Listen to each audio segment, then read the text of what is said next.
Well, we're going to begin. Alright, so I thought I'd do a little bit of a catch-up till maybe about 18 sessions ago.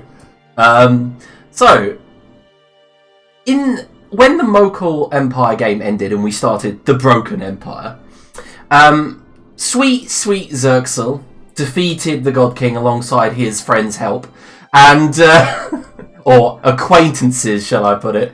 The group spent 2 weeks basically relaxing afterwards. It was a tough battle, and you'd spent a lot of time trying to hunt him down. The party decided to go, do their own separate things. Elzef building a workshop, Makra riding on his new reputation, and trying to help rebuild Shidel. And shortly after, you guys met the son of Gwandia, Orwin Fell, who swiftly became friends of the group as he pursued Chester in an attempt to become one of the party, to adventure and experience life outside of the shop. Soon after, Chester hired Orwin to come to the World of Ruin to get the final scroll, and you found the Storm Soul and asked him how about going about this, and he would teleport you to the World of Ruin. Upon entering the World of Ruin, you guys immediately were attacked by Balan, or God King, God Emperor Balan's servants, a trio of Valkyr, who immediately tried to kill you as if they knew you were coming, which later on you guys figured out must have, of course, been the Core Soul, the thing that can tell the future, exactly what Mamie has. Balan is attained the Core Soul and uses it, obviously, to his advantage. You, in the World of Ruin, you lost an ally and a dear friend since near the start, Anna. Who's Anna? Nobody knows. After that, you headed down into the Underdark and come across what used to be the Crystal Dark, a great kind of quarterly city where you met Makra's father, but he's alive, and it was on the World of Ruin, and he mentioned that the Crystal Dark was precious. It was something that Makra could hold on to, and gave him a necklace with the last piece of crystal from that world. But before that, I do believe you guys encountered High Inquisitor Chadnir, and found out that Chester was his secretary and was his apprentice on this world as Apprentice Inquisitor. You managed to force cage Chadnir and retreated from the battle, only for him to escape.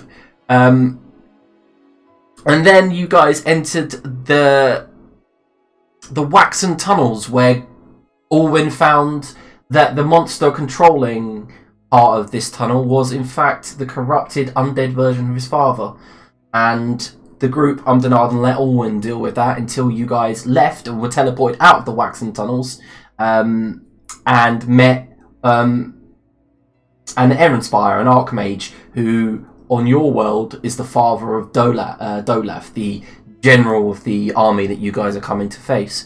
He and a Drow Druid there were basically feeding most of the rebellion, and they created a farm.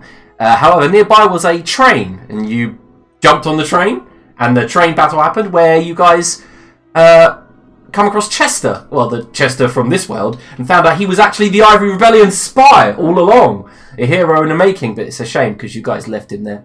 He did help you, however, get you to the final scroll, where you met a general of Balan's, a half-orc who wielded the Sword of Cass, and his name was Galabash. He was an old half-orc, and he seemed to have regretted most of his life there, and all the stuff that he had done.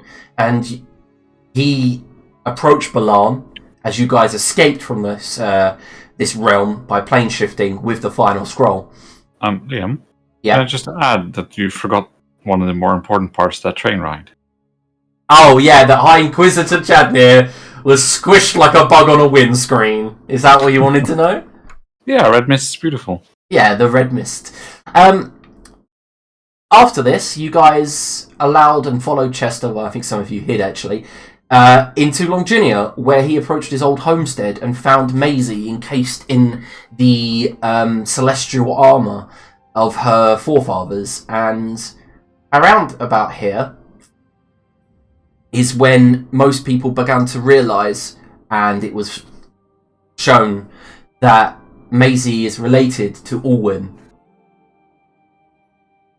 But the final scroll was cast, and the final spell was cast, and Chester come across AO, and the puppet master, as Chester called it, the guy with all the strings, and he asked for his wishes, but it killed him in the process. And I think you all resurrected him shortly after, and Maisie, in her comatose state, was carried back to Gwandia's shop, where Chester said his goodbyes and said he had something to do, and left. Invisibly, he decided to turn invisible when you still saw him because he opened the door and left. You still saw them. It was weird. And then you were introduced to Maisie, whose personality seemed to have shifted from the norm and seemed to be all over the place. And Gwandia explained Alwyn's background with Maisie, that they are indeed half brother and half sister, and that Alwyn was being raised as an avatar for the King in Yellow. However, he broke Alwyn out, and in that process, Maisie escaped, and that is how, in the past, she had come to meet Chester's family and be adopted by them. There was a bit of a travel all the way to the Crystal Underdark, where Elzef decided to throw a priceless religious artifact down the mountain. Look, I got that one back. Yeah, and in the Crystal Underdark, you found that one of the princes in yellow was there, and you all began to realise that the Crystal Underdark has this kind of like permeating layer like of magic, this air of magic, where the crystal kind of like siphons it and crystallises into pure arcane form. I think Alwyn was the one who began to see, as well as Laniros later with Detect Magic, that all schools of magic run through the Crystal Underdark. And there was some fighting here, and Alwyn finally faced Nanny, a sort of golem that he knew from his childhood. He always remembered her as friendly and loving and caring, but Maisie remembered her as harsh and kind of like an orphan master who tortured and kind of like abused Maisie. From there, you managed to banish her in a maze, and she never came back, and defeat the Prince in Yellow underneath the mountain. Upon returning back to Mokhul, you guys met with Kane Chambers, who said that there was some sort of door they'd found in the Moonlit Shield, and you guys went down to this door and found like it was a door of memories, and Alwyn and the group swiftly unlocked the God King's Alphadil's memories and had to rearrange them in a chronological order, thus opening the last God King's lair. You looted the God King's lair, defeated some of his creations down there, and found a great machine of sickly pale crystal built out of crystal harvested from the Crystal Underdark. Obviously, you guys realising that this is what the God King was after, the crystal from the Crystal Underdark, and it had been slowly being brought to him from the Mind Flayer Prince in Yellow. After that, you guys decided to head northwestish with a teleport all the way to Port Phobos. And some rest was had here, including some good times as you guys got drunk. And Laniros mentioned that he has a ball of some sorts that he solved, a puzzle ball made out of bronze and brass. And as you guys began to figure it out and went in, you realised it was an arena that the gods have set up, where you fight legendary creatures. You came back out, bought some potions, went back in, and that's what we've been doing for the last 6 weeks. But we haven't recorded the last 3 fights, but the party actually succeeded, with the final monster being the legendary Kraken. They got thrown around, flung against one another. Maisie got thrown at Alwyn. It was all a big hullabaloo, but you guys managed to win. And you spent the last session basically buying stuff, leveling up, and at that moment, bang, there's like a kind of arcane shift, and you guys are... woof, and you reappear outside Port Phobos. There's the scent of marsh water, that kind of sulfuric tang in the air. It's hot, it's humid, and as you guys peer up, all bedraggled, all hurt, cuts, grazes, bruises, slight bits of blood stains, Gwandia has literally only moved the spanner an inch from when you last saw him. And he turns and looks at you all and he goes, "Oh dear." The stage is everyone else's. Well, yes, oh dear indeed. You haven't moved much, have you? So let me explain what just happened. Okay. You disappeared, you reappeared, and then you disappeared again, and you reappeared all in the space of about 5 seconds. Right, it's been a bit longer than that for us. I'd say so. Right, between the first reappearance and the second disappearance, we went on a shopping trip in town, so that can't have been a few seconds in between. His eyes narrow and he goes, "Oh, yes, I'm sorry. I was busy doing this, of course." And you see Lantix behind, kind of climbing up a ladder. And then he looks up and sees a rung, looks at you guys, and then shifts and into a bugbear form, and then begins using his new strength to climb up the rung. And as he gets to the top, you see him shift again, and he begins using kind of like a ratchet on like a bolt up on the top of the kind of like domed spherical. The only way I can describe it is phallic-looking large object that they're building. Oh look, Macra. Mantix has found a use for your race, climbing ladders.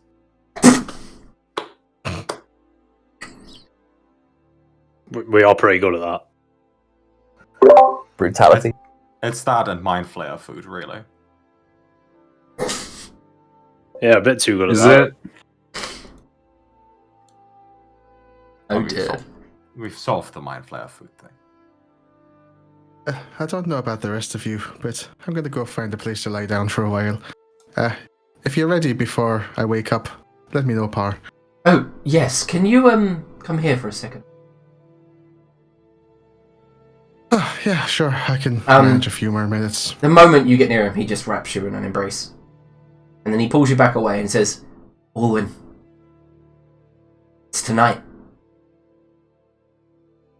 Right, well, be safe. I know you will, but, do try. You should, I know you're tired, but you should stay up and watch. It's gonna be a one-in-a-lifetime opportunity. Well, I'm gonna take a quick nap, but I will watch. Just give me a shout when you're ready. Of course. And Gwandir then begins to explain, "Laniros, Elzef, this might interest you as well. Me and Lantix are launching tonight. We're going. Alright? We'll be in the stars, or up there with them. And you should watch. Or at least stick around." Yes, absolutely. What I'd like to do is, if that's okay with you, I would like to... Well, I know this might sound a bit strange, but I would like to let you know that perhaps from time to time, on behalf of Elwyn, we would like to see your view, scry on you, if that's okay. If we are still in this same plane of existence, of course. Any time.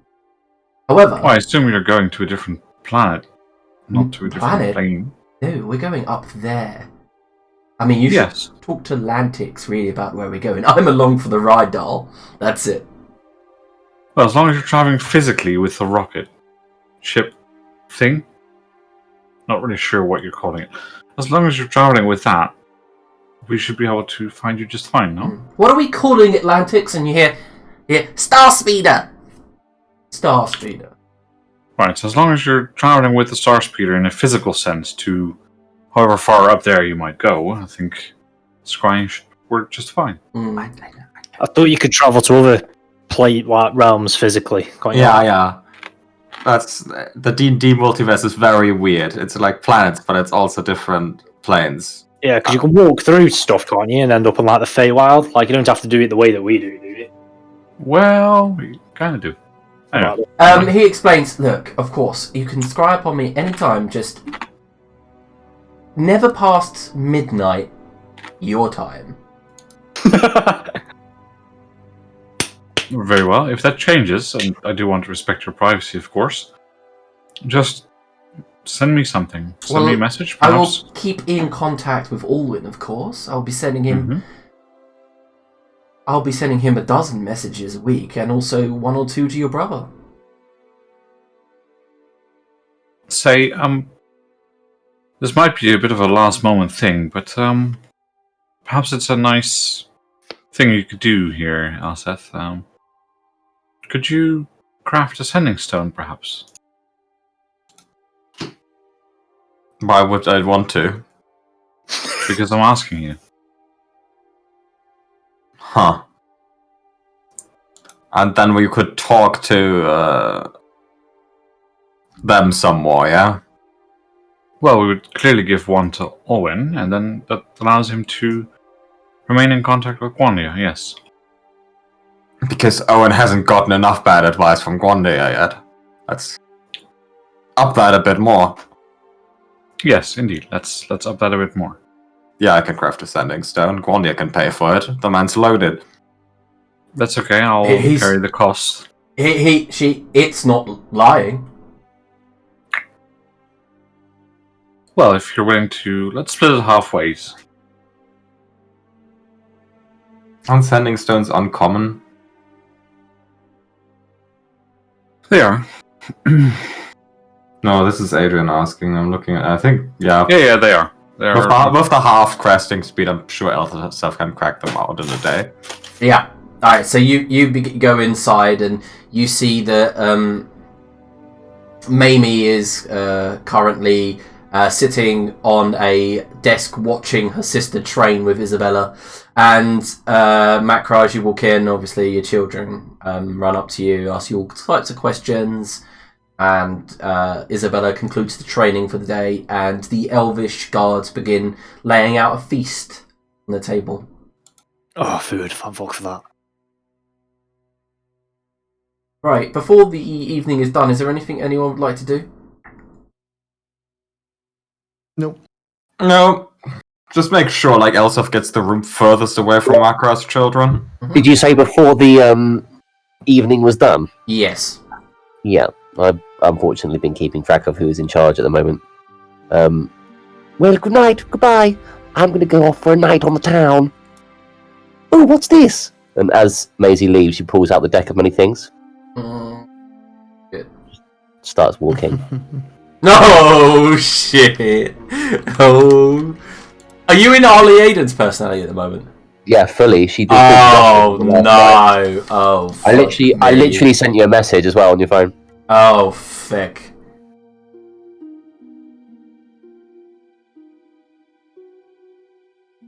Yeah, okay, I'm about to send you someone. Sake, this is the problem. Todd made too good of a character, now he can't stop playing. I'm going to pull so many fucking things out of this little box.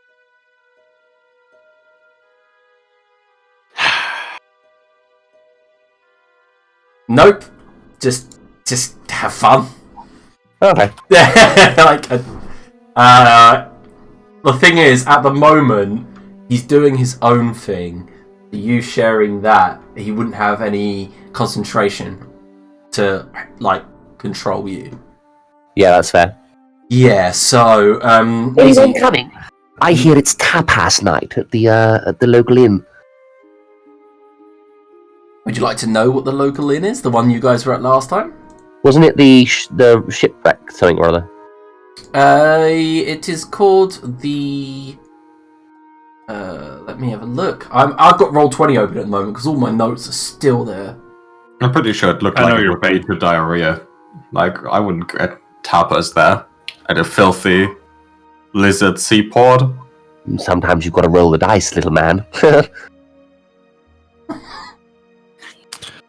The only thing we can hope for, I think, is if he draws the balance card and shifts from chaotic to a lawful alignment and then decides against drawing any more cards. Sorry, Aiden. That was it. The Driftwood Tavern, or the High Tide Inn, which is owned by the Turtle. I'm going to go down to town. No one coming? No? All a bunch of ninnies? Macra, I thought you would at the very least. I kind of want to see what happens when she draws a card, but I also kind of don't want to be close. What? You mean this is not a usual deck of cards? It's something else? Something more dastardly? Didn't you buy it for like 1 billion points in the Arena of the Gods? I told you it wasn't a normal deck of cards. Did I now? Oh, it doesn't sound like something I did. God, this is insufferable. Do you reckon this personality is like the failed magician that tried to do acts on stage and no one enjoyed it? Would just as a quick question, Julian, would Arlie Aiden know what this is anyway? Not as you. What do you mean? As in, no. Maybe, yes, the real Arlie Aiden would. However, But the not part as me. that's in you, no. Okay, that's fine. Oh, right then, I'm off. Coming? No, staying here. Doing No, I'm tagging along. It beats making stones for Dumbo 1 and his dad, that who is you are. Dumbo 2. Will you be able to finish them today, though? Oh yeah, look, it's stones. It's not going to take ages. I takes 2 stones and put some runes on it, and I'll probably write like a slur on them as well for good measure, and then they're done. That'll work for me. It's science. That's how it works. Alright, okay, so Maisie, you head down into town, past the Fern Falls and Pole Town into the Flotilla Market, with Elzef trading behind, while everyone spends the time, I'm assuming, at the conservatory resting up. Just between me and you, I've always thought Orwin's hair was a little overdone. I couldn't say I paid attention. No. Well, what a sparkling cocktail of conversation you are. Glad you came along. Anyway, here's my plan. Go to the local thing, girls' nights out, play a really interesting game of Go Fish. You up for it? I'm not touching those cards. Why? What's wrong with these particular cards? Please do tell me. I didn't identify them, but they seem like bad news. Right you are. Then perhaps maybe a game of Texas Hold'em. I don't know, that's 5 cards. Something along those lines. But there'll be someone in there who wants to part with their money. I'm quite good at it, you know. I want to see you play a game of Texas Hold'em with someone at that bar. Right you are. Then you've come to the right place. This one looks seedy enough for you. We'll go to the first one he finds. Alright, I guess the high tide in. Right, there's a certain way you need to talk to the patrons of bars. Over the years, I've come to know it as a personal colloquial dialect for each region. I believe this one is... And he opens the door. Any of you bumders want a game of cards? Can you roll a persuasion check? Yep. Sorry, I just cancelled my character sheet for some reason. Don't any of you bumders want a game of cards? Brilliant. Persuasion? Yeah. Jeez, Maisie, calm down. Yeah. The moment you point in, and they see a young woman who they could probably take advantage of in the way of playing cards and gambling, as if you might not be actually good at it, and you're called over to a table of 7 patrons, of assorted, kind of unsavoury looking characters, shall we say. Oh, you look positively delightful. Elzef, drinks. I've got this new toy, and it vibrates whenever I touch it, and I'd like to play a game. You up for it? They'll look at each other. Also goes to get drinks for this and comes back with like 2 big beers and then sits on a table very far away and just orders tapas and watches. 2 for 1, tapas. The turtle looks at you and goes, "Tapas? I've never heard of the word." Elsef takes out a platinum piece and puts it on the table. "I'm sure I can make some tapas. Give me a second." He comes back with what looks like an assortment of crispy seaweed, some prawn-stuffed pancakes, things like that. I don't think Elsef is like a chooser. I think she's just like me and usually like makes already made food. So she just eats that. Yeah. Alright, so over on the other table, let's let chaos reign. So what do you do, Maisie? They've all got their own deck of cards, and they say that they take turns using each other's to stop cheating. And they look at yours and say it doesn't look like a full deck and it looks slightly stacked. Well, it's my turn, and I'm the one asking to play. So here's what I want to do. I've got this my money in this pocket, and she's got about, let me see, 1,000 gold pieces. Does that sound good? The entire bar overhears this, and they all turn around and look. Oh, look, it's like I'm doing a little play. Anyway, I've got 1,000 gold pieces I'll put right here if you want to play a little game of higher or lower. Sound good? Oh my god, Todd!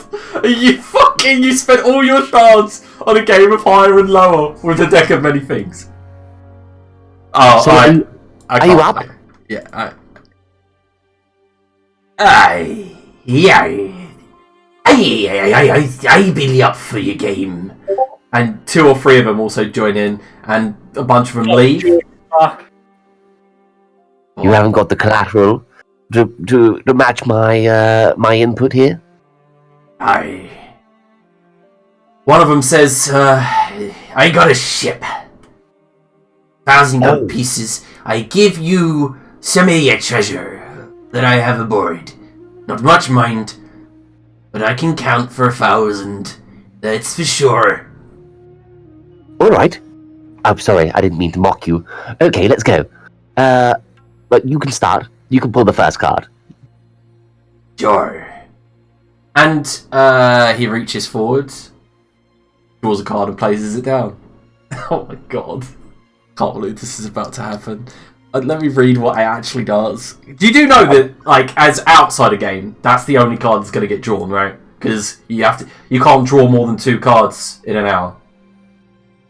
No, I didn't know that, but then again, neither would she, so... Okay, yeah. I don't think that's correct, is it? Yeah, once... You declare the number that you want to draw. Yeah, otherwise, as soon as you draw a card from the deck, it's magic effect. You must draw each card no more than 1 hour after the previous draw. Yeah, so you declare how many cards you want to draw, and then they all have to be drawn within an hour of the previous draw. Oh, okay. Yep. If you failed... So you could say, I want to draw all 22 cards, and then you draw them over the space of 22 hours. But would 2 people be able to do that? Surely that's a... Is that what you want to do?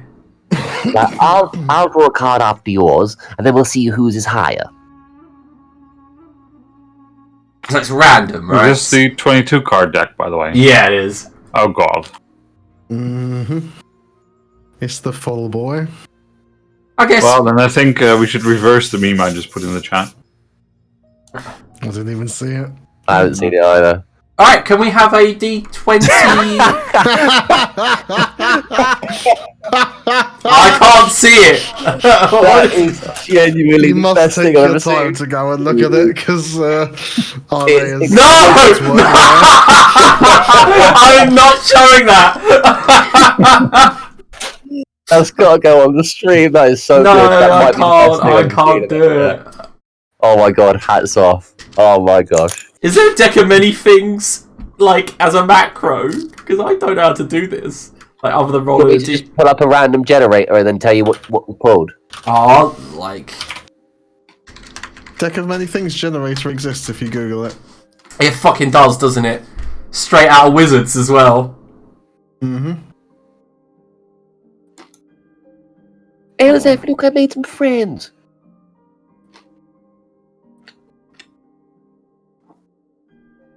Alright, so go to the second one down. Me? Yeah. Okay, yep. Yep. And Well, you can't even... pull it to know that I'm not... I don't know. Actually, let's just fucking do it. Let's roll D22. Let's do it that way, yeah? So we can all see it. Deck of Many Things, 5e, table. Okay. Well, I'll just look at this. You feel free to roll, so it's completely... No, you Unless you roll. want to. It's your item. Okay. Here we go.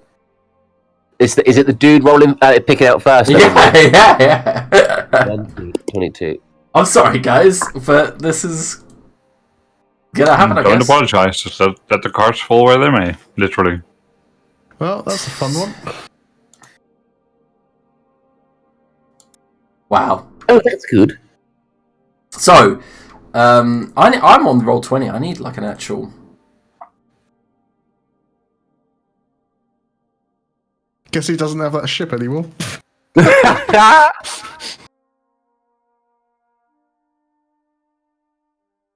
Oh no! That's the card of ruin. Oh shit! he immediately goes, "Yo, what just happened?" Looks like nothing. Well, looks like you pulled, I don't know, this card out. Let's see if mine's higher. No. Yo, what just happened? I don't know. It's alright, I keep emulating you. It's quite rude. Well, He looks around the room, stands, and you see that he had a pouch of gold coins ready to play, and it literally just melts before your eyes into wax, turns to a puddle. oh, well, that is unfortunate. Does that happen to you often? I'm confused. And the ring on his hand literally explodes into stardust. Oh, goodness, this is not your day, is it? One more day! He stands, I've got and as he goes to draw his sword, it literally just draws a hilt, and there's nothing on the end. Oh, goodness me. What happened? That sword's as good as killing. It's a friend of mine is good at parenting.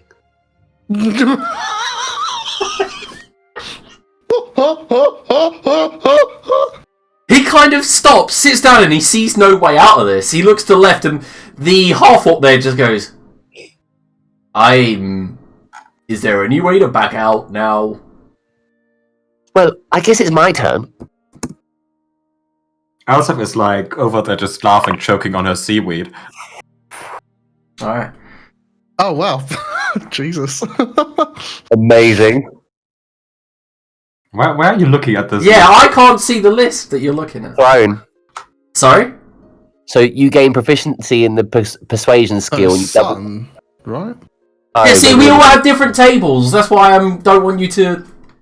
Well, I'll go on your table then, Liam. I'm I'll go just on using your roll table. 20. Same. Yeah. Oh, so son. No, Sun is number 2 on roll 20. What? Sun is 20 on mine. On roll 20. Oh, you're looking at the top list. I'm looking at the bottom list. No, I'm looking at the top list. Well, what's yours, Liam? Skull fucked by... Balance. Balance. Oh, wow. Oh no! So And you broke all the ages. yeah, so there's a moment, Maisie, where you clench your head and literally pain floods through your brain. You are now what alignment is Maisie? Maisie is, I think, true neutral. I'll have a look, though. No, neutral good. She's neutral good. So you are now neutral evil? Yeah. Oh, yeah. Well, Yeah, you're I neutral would say evil now. This is rather anticlimactic, but I won. I rolled higher. So where are my goods? I believe you owe me 1,000 gold pieces, good sir. This guy, the one opposite you, looks at you and goes, I think it's my turn. Reaches for the card. So, by the way, this card takes effect on you, not Aliaden. You literally, Maisie becomes neutral evil. Yeah, okay. Yeah. Look, I'm not playing games. If you do not come up with your share of the money, I'm going to have to get some kind of way to do it. Potentially, I'll send someone around, break both your legs, kill your family, that sort of thing. Yeah, you may have rolled higher, but I have no wealth to give you. Oh dear, I do hope you enjoy indentured servitude. He looks around the room, and stands up and stands beside you. Good. Oh man, that dude is just like down to his word. What? Yeah, he's a decent bloke. Right you are. The first thing I need is, how good are you at looking after children? Yo. A friend of mine really could do with your help, you know. How long do you reckon 1,000 gold pieces, nannies, babysitters? Give me a week up at the old conservatorium up there, you know the place, house on the hill. Ask for a macra, and then when you get there, say that you're there to solve all his problems. Yo. He'll think you're a stripper at first if he's drunk, but just wait until he sobers up, and then you can tell him your real purpose. He nods and goes to Righto. leave. I'm going to go to bed. Good day. I'm going to take this. Puts it in What? his pocket. Or her pocket. What about me? Oh, is it your turn? Well, I don't know if I want to draw it, so... Goodbye. Oh, dear. you don't want to play, no worries. Elzef will draw. Elzef! I just saw that dude's gold melt. I'm not drawing a card. Are you stupid? I think you might be a little bit drunk. You see, he drew a card. He didn't just, lose all his shit because he was playing a game. I'm not drawing a card. I see. Right. Well, that's our day's girls' night out done. Let's go back up to the place. We've got Macro, our babysitter, probably for life. Yeah, based on basic day rates for a labourer or similar, like a half-skilled worker, it's about 27 years. Literally. I feel like, though, he's like the babysitter for the seer and the seer's sister, so that's a high-profile position. So let's make it Maybe, 20 yeah. years. Well, I think that I was think skilled labourer is like a gold a day or something, so you probably got about 3 years. And Olin, having thoroughly done his job, will return to the thing and also get a room if Elzef wishes to follow. No, Elsef has to go back to the observatory to make those fucking stones. So Elsef bids you good night and recommends the tapas here. Thank you. So, back at the conservatory, what are the other party members doing? Alwyn, you said you were taking a rest. He's taking a nap so he can actually enjoy the spectacle later on, seeing as I think most people are pretty shagged after the arena. Yeah. Macro? Feasting, drinking, sleeping. Alright, and Laniros. Yes, I'd like to go actually into town as well, but not interested in joining up in drinking, as I want to look to see if there's any chance in this town of buying a focus for spraying. Give me a second. And some inks to be able to actually. Okay, yeah. It doesn't take you long, but you head down into the burrows, where you find a small shop run by a kobold, and he sits on his veranda. Hey! Hi. I hear you're after something. Who'd you hear that from exactly? Ah.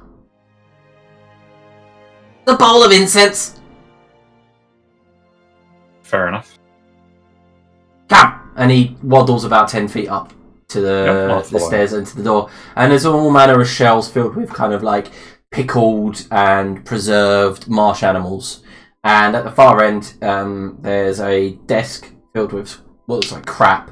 And he pulls some wooden clacking beads apart, disappears into a back room, and comes back out with what looks like a small totem with a gem embedded in the top. You can roughly about a foot long, a rod of sorts. A scrying focus, yeah? Yes. Oh, you can use this. Very well. I will start casting Detect Magic slowly. Or Identify, actually. Okay, yeah, he lets you and begins just talking normal nonsense. Mm-hmm. Yeah, and eventually you find out that it is embedded with magic. You see that it's got most of the focuses of scrying spell in it. It has the hollow part in the middle is filled with holy water. There are small silver mirrors embedded in the wood, and the top is a crystal ball. Not a big one, mind, but it's a small one. Alright. Yes, this will do. Now, there's one other thing. Do you happen to have the spell actually written out somewhere? So, Oh! particulars. No, that's the thing I don't have.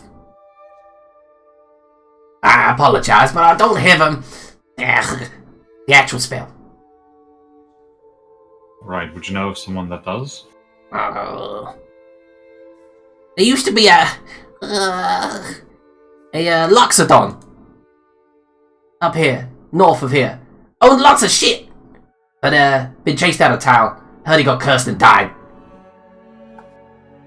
Right, well, never mind, it's not urgent. Thank you. And I'll pay him the 1,000 gold. He nods. Hey, so I used to have this friend, right? Small lizard guy. I haven't seen him in some time. I don't suppose you know him. Well, I feel like there's some sort of connection here. His name was Xerxil. I figured as much. Well, and the Naris will sit down and explain what he knows. Alright, yeah, you begin explaining the death of Xerxil to Rothhide, the kobold that he had met some time ago and bought stuff off of. Well, you know, he did what he did. Probably got what was coming to him. Anyway, thanks. That scribe focus will be 800 gold. Very well. Thank you. Takes And it I'll from hand you. over a pouch. Yeah, and he scurries off. Yeah, and with that I'll head back and I'll inquire as to maybe Gwandia having a scroll of scrying. Or having a Gwandia spellbook that says, contains it. yeah, he doesn't have the spell scroll, but he does bring out his actual spellbook and allows you to copy from it. Okay. Cool. I presume that I can also get some ink from Gwandia. Yeah, Gwandia's like, where I'm going, darling, I'm not going to need much of it. Yeah, I'll pay him anyway. Okay. Cool. Then I'll spend the rest of the time that I'm awake doing some of the work copying over the spell. Alright, so as the evening goes by, I'm going to take over if you guys don't mind. Pardon me. Some point later that evening, around midnight, the group is gathered, except Maisie, who's probably somewhere in town. But she will see this outside of the window. There is a flash, a bang, and after Gwandia says his goodbyes to everyone, Lantix and Gwandia climb into the construction they have created. There's a flash from the base. I wanted to have a brief chat beforehand, if possible. Yeah, go ahead. When we last spoke, you mentioned that you had a little bit of space in there, and I wondered if you might take something with you, if you don't mind. Like what?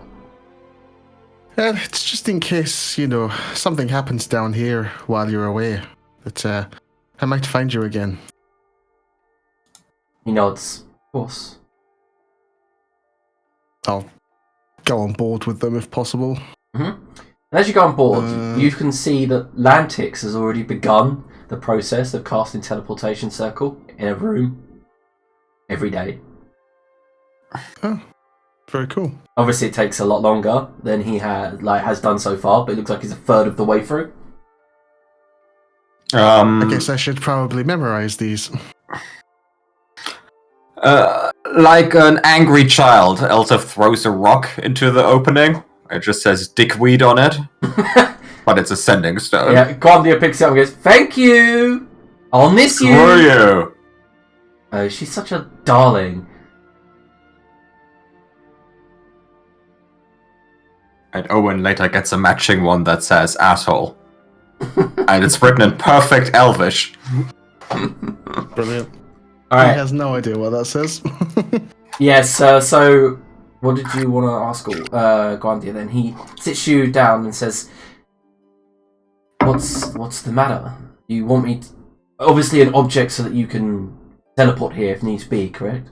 Oh, no, not like that. I'm more concerned for more mortal affairs, to be honest. With what's coming, you never know what could happen, so it's going to make a little wish right now. And I will wish for a clone. Alright, yeah, as you say it, the very air around you begins to ripple. Everyone around is magically inclined. Elzef, actually it's all of you now, just feel this sense of dread and then wonder take over you as the weave is sucked away from you momentarily.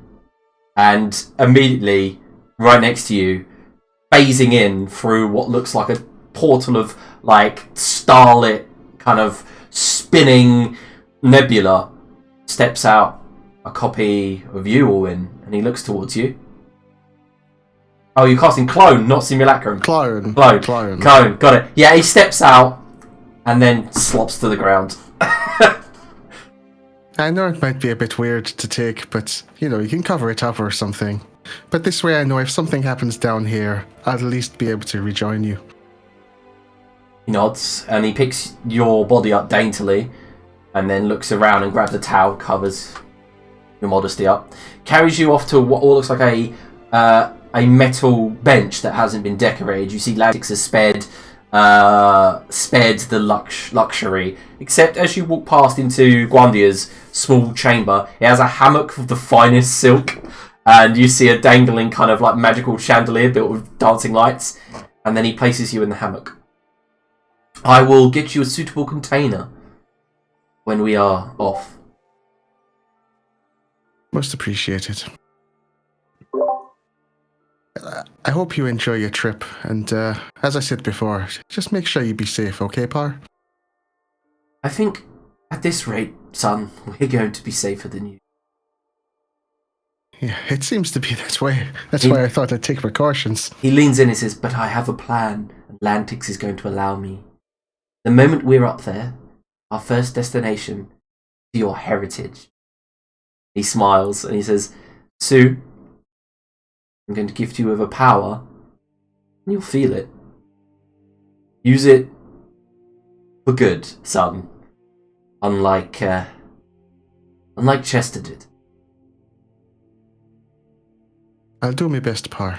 And then, You taught me well enough. as you go to move away, he grabs your hand, pulls you back and places a red gem in your hand, closes your hand around it. Just give him a nod and step back. Don't lose that. So that will be your casting component for Orbital Light Cannon. Yep. Yeah. Yeah. And as you step off of the Star Speeder down towards the main conservatory, it's unlike a rocket launch from Earth. However, because it's an arcane ship. But the first thing that happens is all of you feel that sensation, like when the wish spell was cast, as energy is drawn from the weave to the base of this construction, and the 4 large turbines begin to spin, drawing in arcane magic and parts of the weave, and blast it out of the ends of the turbines in a very thin stream that to everyone looks like when All Wind Goes to Manasol. 4 small white streams of light, condensed magic, and as it bursts up into the air, it flies maybe about 100 feet before it stutters out, and then from the centre, in between the turbines, there's a blue light that lights up, and then there's a roar, like a dragon's roar, but magnified 3 or 4 times, and the construction shoots off into the sky, arcing in a big stream of blue magical light, leaving behind it a rainbow. Very much the Gwandia's liking, and very much within a few minutes turns to a small pinprick of light and joins the rest of the stars in the night sky. Well, isn't that a sight to see? Ah, shit. I owe Sure one of is. the elves 5 platinum pieces now because it didn't explode. Yeah, she walks over, holds her hand out. Oh, as I've had it over. And all the elves are dumbstruck, and then Frank comes out and goes, did I miss the launch? I'm afraid so, Frank. He looks very downcast. Oh. Well, so did Macro. He's passed out in the front room. I don't give a fuck about your magic stick going. Yeah. Oh, would you all like to come in for some cookies? I baked them earlier. In a while, Frank. I'd like to stay Macro out here and watch for a while longer. And he now just stares at where the ship went. Good riddance, I'm gonna eat cookies. Yeah, okay, so at that point, as you begin, basically finishing up, there's a stark reminder of what's to come. As on the horizon, the yellow star begins to rise with the rotation of Midgard in the horizon. After an hour, it's kind of deep in the sky, bigger, brighter, than it was before you went to the. Before you went to the World of Ruin. And I think that would be a good time to call a toilet break and a 5-minute break here.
naughty. Yeah, so you all get a long rest and are awake to the morning in the Astral Conservatory as breakfast is being served, and Mamie is going about her usual daily lessons, and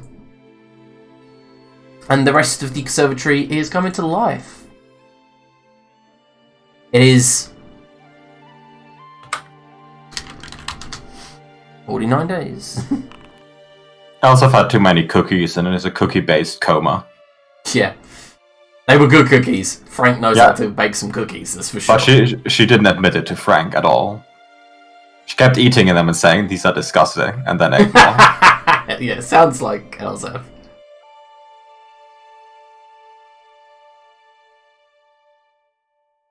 Macro has a light breakfast and then goes for a swim. Fair enough, and Fixer joins you. He says, yeah, so my morning exercise is going to be a swim with Dad like we used to do back at Shidell. Screw you, Isabella. I'm not throwing knives or firing arrows. And then she throws like what looks like a stone at Isabella, who dodges out the way, snatches it out of the air, and hurls it straight at her midriff, which knocks Fixer down. And she says, you'll never learn. And then walks off. You Looks... you like throwing darts and... She coughs up. Coughs up. What's wrong with you? Like she's winded, coughs up and goes, yeah, but Isabella stinks. And I'm going to stab her in her sleep. I don't think you can get close to her, mate. It's true, I've tried. You're a creepy little fucker, you are. Go on. You know what? The only thing I tried to take, right, was her necklace. You know, the one that the previous seer gave her? You know, she shouldn't have allegiance to the previous seer. She was a stinky, poopy fucking whore. And then, like, what happened was I tried to get in, and I fell into a trap. She had a net trap waiting for me, Dad. Like, literally, a net trap. And I got flung up, and she left me in there all night, and I got a crook in my neck. That's why I want to stab her. Yeah, that's a problem with rogues in this edition. You're not really that good at detecting traps anymore on the off, are you? What are you talking Jesus, about? I'd love to be at Fixer's parents' evening. Anyway, yeah, so you fix. Little bitch tried to knife me. You tried to knife me. Yeah, so you go for a morning swim, and she does get like her morning exercise. She comes out even, you know, like what kids do when they go for exercise. They come out even more hyperactive, and she comes back and she's like ready for training. But within 30 minutes, she falls asleep. Yeah, imagine I'm carrying her back because I've got an actual swim speed, and I'm just like pacing around her. Mm-hmm. Just pips to try and tire her out, basically. It's like a naughty dog. And there's one point which makes you worry when you're swimming, when one of the lizard folk have come down and goes for a swim too, and you know they've got natural swim speed, and then she seems to be eyeing him up, and the moment he leaves she just leans in and goes, I wonder what they taste like. Has Macro tasted lizard folk? No, I don't know. Yeah, I don't think he's interacted with enough of them to taste them. He's only ever really been Zirxel. Have you fought one before, you know, gone in for a cheeky bite while you were grappling? You do grapple them a lot, so... Yeah. Nah. You also beheaded that one lizard folk, if I remember right, because you thought his people would follow you if you did, and that didn't work. Yeah, I thought it'd be like a tribal rule where I suddenly become like the new ruler of them. Didn't really work that, did it? No. If they taste anything like they smell, I imagine it's fucking awful though. It's like acid almost. Mostly, lizard folk smell comes from what they wear, because they don't actually smell. Don't know, I had a pet turtle once, and them fuckers smelt. It's like, I can't tell if this is Macro or Curtis anymore, I really can't. Standard and become one. Yeah. Okay, so, as a group, what is everyone's plan now? Owen's going to create more of a disturbance in the weave in the morning. Uh-oh. And I'll have a simulacrum. I knew you were going to do that. Well, obviously, I asked for a duplicate character sheet. What is thy bidding, my master? It's not Igor. Igor appears like, yes! Hast thou any more complex words for you?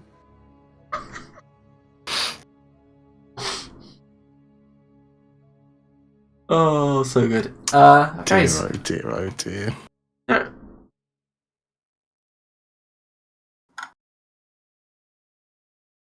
Anyone else want to do anything? Like, I was just thinking now, like, why is Chester's ego never returned? I forgot. Oh yeah, Chester's not here anymore. Mhm. They're currently both in Thebo being heroic. But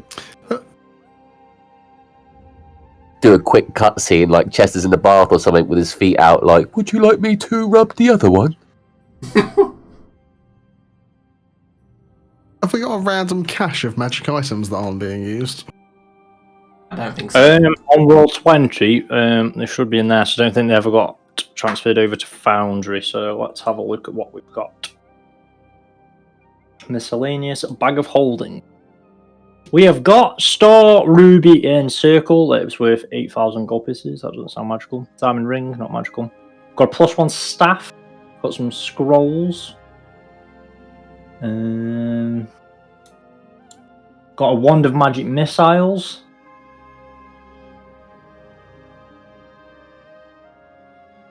We've got magical robes from Christia Wraith, Saloon Priest. Is anyone wearing them?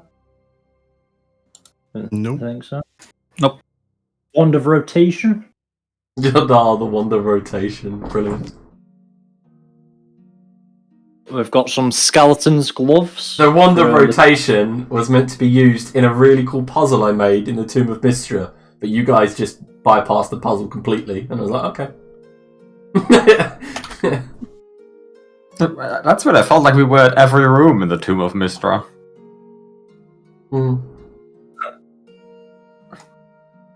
Got a breastplate of acid resistance.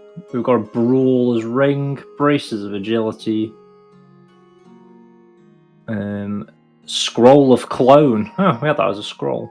No, we don't have that scroll anymore. Elsif used it. Ah, what a bitch. Take that out before it's duplicated through cheating. I'll delete that right now. Might get our account suspended. Yeah, fuck you, EA. I've got a small bag of 11 beans. Scroll of Circle of Power. Scroll of Catnap. Catnap used to be good. I don't know if it's good in this edition anymore. Got a lot of the unused scrolls. Got a wand of Witch Bolts with 12 charges. That's just useless. Alright, so nothing particularly worthwhile to give to a spare boy. Yeah, the wand of Witch Bolts was the... Remember when you fought the cleric of the Feyfather, and he had the 9 wands? Oh yeah, we had all the wands around him. That was the one. Got a Rod of Immovability, Potion of Beholder. Turn your simulacrum into a beholder! What amusing.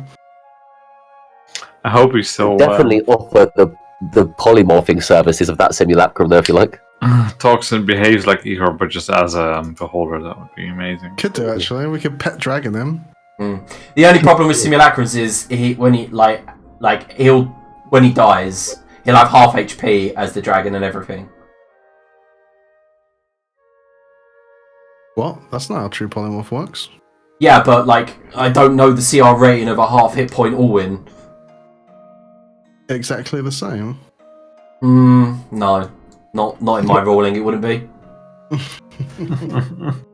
That is naughty. Yeah, but I have to rein it in somewhere. Let's make an army. Challenge rating half. Well, this is what I was thinking about. Like, I could create such ridiculous bullshit because I could technically get him to strenuous cast and simulacrum himself. I wish that these restrictions didn't apply. Well, the only restriction is it's just bullshit fuckery for Liam to deal with because it's perfectly legal in terms of what's allowable, but I won't do it for Liam's sanity. But we could technically have how many days we got left? 59, allowing 2 49. days final rest. 49. We could have 47 all-win simulacrums technically. Yeah, also, even though the rest of the simulacrums will all be on 1 hit point, but that'll be funny. Because it halves and halves and halves and halves. Does not matter. Yeah. How many would that be? Yeah, I think the last one would get down to 2 or 3 hit points, I think. Just comes out. Actually, it would go quicker than that. It would go exponentially quicker. So, in today's session, we calculated the half-life of an Alvin. After the 7th, it gets down to 1 HP. Brilliant. Oh no, that's actually really good. The sage advice for it. The moment you true polymorph, a simulacrum is no longer a simulacrum and under actual your control. Yeah. Yeah. It just becomes what you It just becomes what you true polymorph. So you can true polymorph it into an Archmage if you want, but you've just created an Archmage, not a simulacrum. We could get like, I don't know, someone to craft like an education camp or something. We can just get them around. Adrian? Does the Archmage have a soul? Yeah, technically. So he creates life. Yeah, he's fucking... Yeah, you do. You just create a life form. What alignment is it? I mean, that's what you do when you, like, I guess you true polymorph objects. It's fucked up. What alignment would it be? It'd be whatever it wants to be. Like, I'll roll randomly, probably. It'd be true table. True table.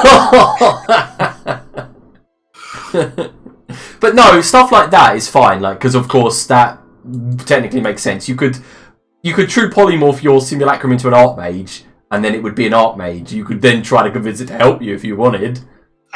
But yeah, Fuck off. An Archmage. I'm meant to do Archmage things. It's fine. I said I'm not going to do fuckery. I just Right. want my simulacrum, and that's fine.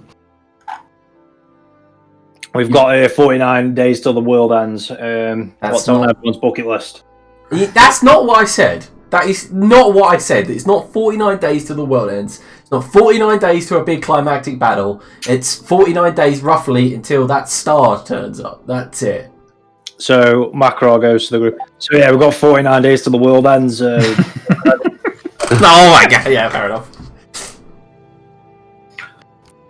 Well, I believe we've all been preparing over this time, and I think we should continue doing so. But I think the next step to prepare is to try and see if we can't get this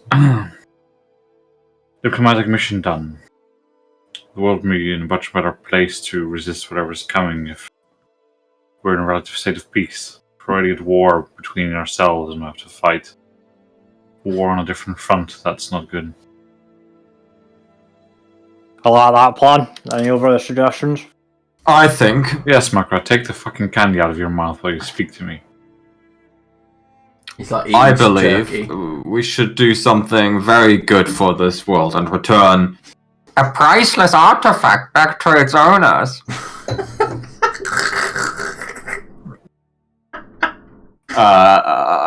Which means I want either Owen or the Owen with less of his own will to teleport me to a town with a temple. Any particular one? No. Just gotta be one that likes these guys, yeah? Well, that's not really helping me out too much, you know. What Not the religion? easiest thing. What religion was this again? I think it was 4, wasn't it? It was. Yeah, it was Thor. Which nation is like fond of him? Probably Ascot. Ragnarok, which I do actually have a circle for, so that could be doable. Yeah, let's go there then. Yeah, fucking journey across the fucking planet to Ragnarok. And then I still have some outstanding business in the really big city. Right, is anyone else coming, or am I just delivering you and then I'll pick you up at, say, 7 o'clock? Sure, it's fine if you don't want to spend time with me. Good. I was being sarcastic. Good. I guess So, it's about time that I asked you a favor as well. What do you mean ask us a favor? We broke you out of a crystalline prison. And been looking after you ever since. I wish I was in it again. Anyone here willing to teleport me to Thebo. What? For here it's where the useless waste of space, like all a fiance is at the moment. Thebo is a little more difficult, but still doable. But Like how Thebo is more difficult. don't have a circle Don't for rush. Thebo. There's literally no rush. Right. Well, does anyone else want to go somewhere while I seem to be doing a day trip of it? I'll go with Elsif. Make sure she doesn't get killed by some religious gods. Are there other religious gods, Makra? Religious gods. I saw sweet in my mouth. Sorry. Okay. I don't think they could kill me. Sure. Yeah. I don't know. It'll be good to have you with us if there's any ladders to climb. While up them at pace. The governor person here. Whatever happened to them in the end? Well, they They got died. chased out of town. You heard that earlier. Yeah, Xerxil yeah. cursed him, and then he decided to leave. No one actually knows what happened to him.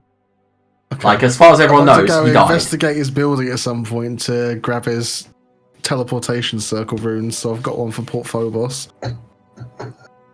You know there's one in the Astral Conservatory, right? No, that'll do. Yeah, the seer had one in the Astral Conservatory, yeah. do.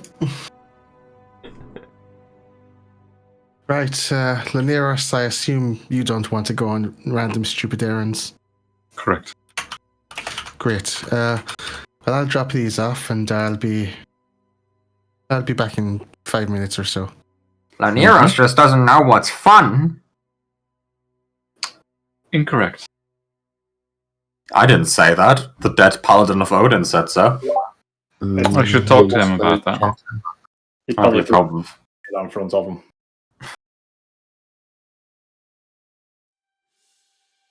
Right, well, we'll do the safe one first. All three of you come with me, though, please. Teleportation circle to Ragnarok. Alright, cool. So, there's a flash of light, and all three of you are randomly teleported towards Ragnarok.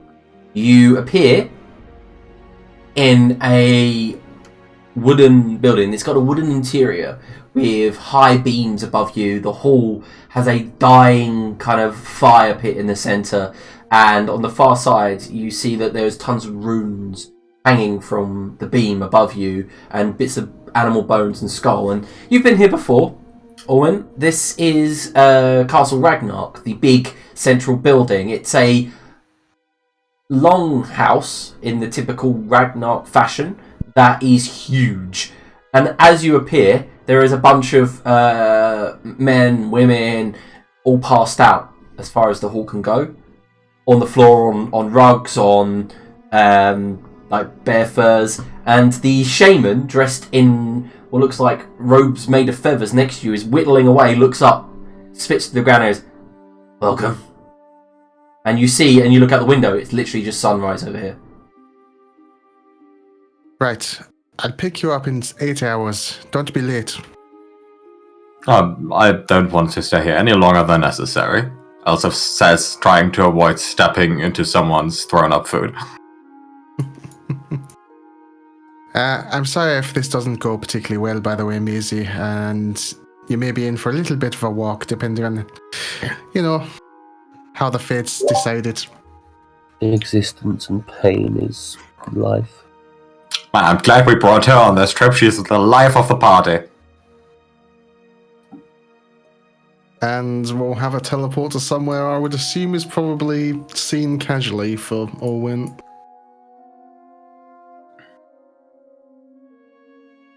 Yep, can you roll a d100? Where is my dice roller in this game? Oh, I haven't activated it yet, sorry. You I forgot. motherfucker. Yeah. Lucky boy.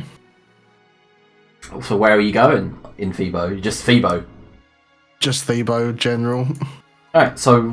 Town square, something like that. You can't teleport into Phoebo. You reappear straight where you are. Are we there yet? As I said,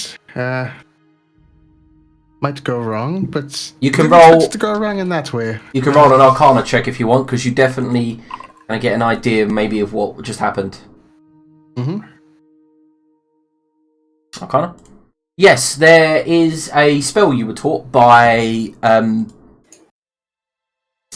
Gwandia that you know is cast by religious casters. It's called Forbiddance. You hit the wall of a Forbiddance. Right, looks like I'll have to take you to the outskirts, and you'll have to walk your way in. Thanks. God, it's gonna put a strain on me. Call that a Tuesday. Oh, exactly. That could have been. Could have been, but it wasn't. The 100. I'm doing it. Exactly. Yeah. The bounce again, that'd be amazing. So you're outskirts of Phoebo, yeah? Yeah, on the road that leads into it from Fowls. You know that road's about 100 kilometres? Oh, yeah, I mean, obviously... Yeah, okay, yeah. So yeah, you appear in the outskirts, boof, into a field. And as you appear, you look up, and immediately there's a ring of spears aimed at you all. Right, well, do you want to stay or do you want to go? The men look different to what you expected in Mokhul. First of all, their skin is much paler than Nirian's. And you also see a bunch of them are elves. And they all have tall tower shields, long lances. And you literally teleported into an army camp. The flags flying, you can all make, just intelligence checks. Okay.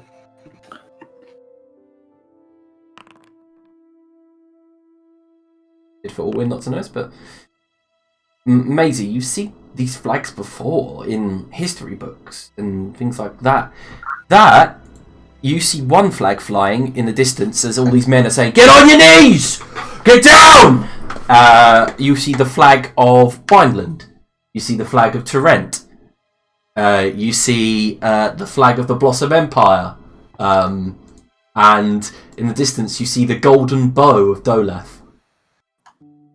We're not here to cause you any harm.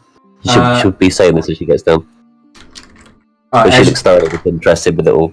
As you get down, yeah? What about the rest of you? That's Makra, right, and Orwin? No, Makra's with Elseth. Oh, Makra's with Elseth. What about you, Orwin? Maybe we should go, Maisie. I'll place a hand on her shoulder as she's kneeling down. Okay. Guess we go again. No. Wait one moment. Already counterspelled, bitch! It's alright, I've got another counter speller next to me. That is true. She will bust it open.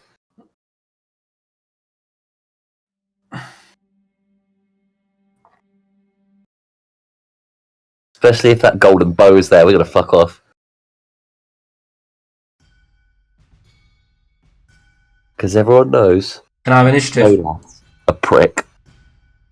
Initiative, indeed. This is going to be fun. Liam, I'm gonna have 2 minutes to go get some popcorn. Yeah, sure. I mean, it's funny because you guys didn't know that there was an army outside Phoebo, but now you fucking do, which is weird. I didn't expect you to just fucking appear in Phoebo. I mean, if there was a combat encounter. Yeah, sorry. I mentioned ages ago, like when you went to Port Phobos, that remember 2 weeks ago an Armada went by, but you didn't. Oh. Fucking Maisie, you get to go first. Why does everyone give a shit about Thebo? Alright, so before we continue, you would know this, as Elsef.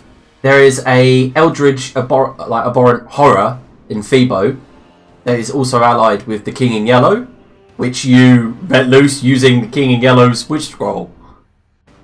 Oh, it's there! Yeah, it's in Phoebo. Yeah. I thought this was like a one-time wish thing and then it left again. Oh, no, that's why the place is filled with those creatures now. Oh, I thought that was a one-time thing because it was cursed. Now I know. That's what the Phoebo one-shot will be about when we get there. But Okay, I mean, Elsef knows about this, but I don't think Elsef gives a shit about the people of Thebo, so... yeah. But I didn't even realize. I thought, okay... No. If I was like, if you pay for cosmetics in the free-to-play game, you get a different animation for your thing. That's what I thought the Eldritch Horror... Oh, no, there's much more consequences than that. Sorry, Maisie, it's your turn. You've gone down like to your knees, right? So they have turned their spears towards Orwin. Do I want to be clever? Is Maisie going to be clever? I think she probably wouldn't be, and even then, I doubt I'll be clever. But she might. Yeah, she will if she can. She'll pop a wall of fire between. Oh, get fucked! I've just seen who else appeared in the fucking. Oh no! Why would you do this to me? Fucked. Lol. Why? Also, why do we have initiative? Nothing's happened. Well, because they haven't got their turn yet. Yeah, I know. I mean, like, what's triggered initiative? The fact that you said to me, "Oh, let's get out of here." Yeah, that means you're going to try to cast teleport, right?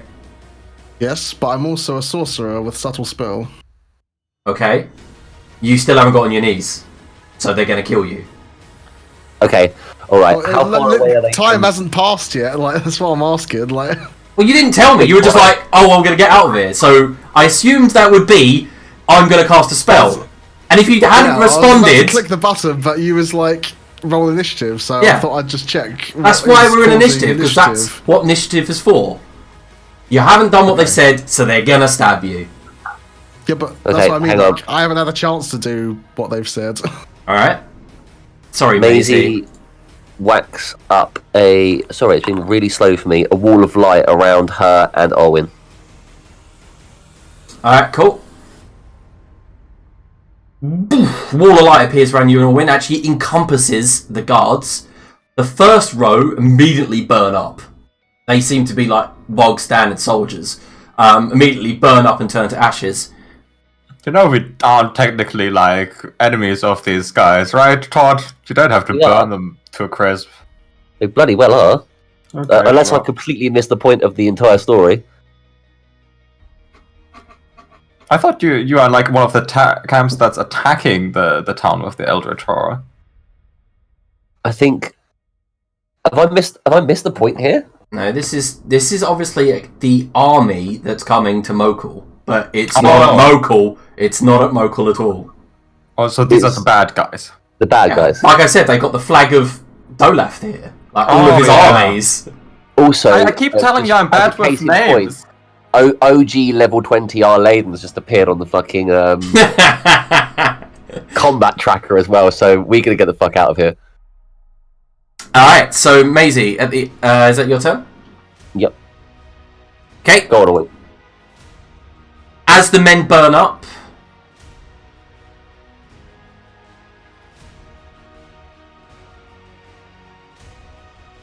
behind, so let me set the scene. You've appeared literally in the middle of a camp, like road, and the men that were guarding and walking around here turn towards you. The first row immediately burnt up, and it looks like nearby a tabaxi draws a longbow, pulls it back, and just goes for a few shots. All three arrows go wide past you, Orwin. And immediately he says, "Kill them!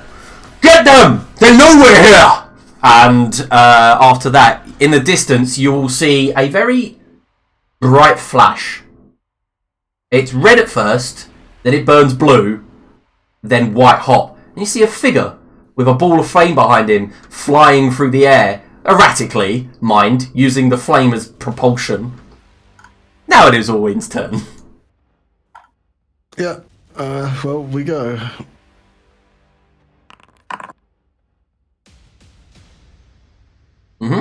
Is it under? Cool. Yeah, I rolled randomly. I said to myself there would be 50-50 chance that there would be a nearby mage. You can't counterspell a subtle spell anyway. Alright, cool.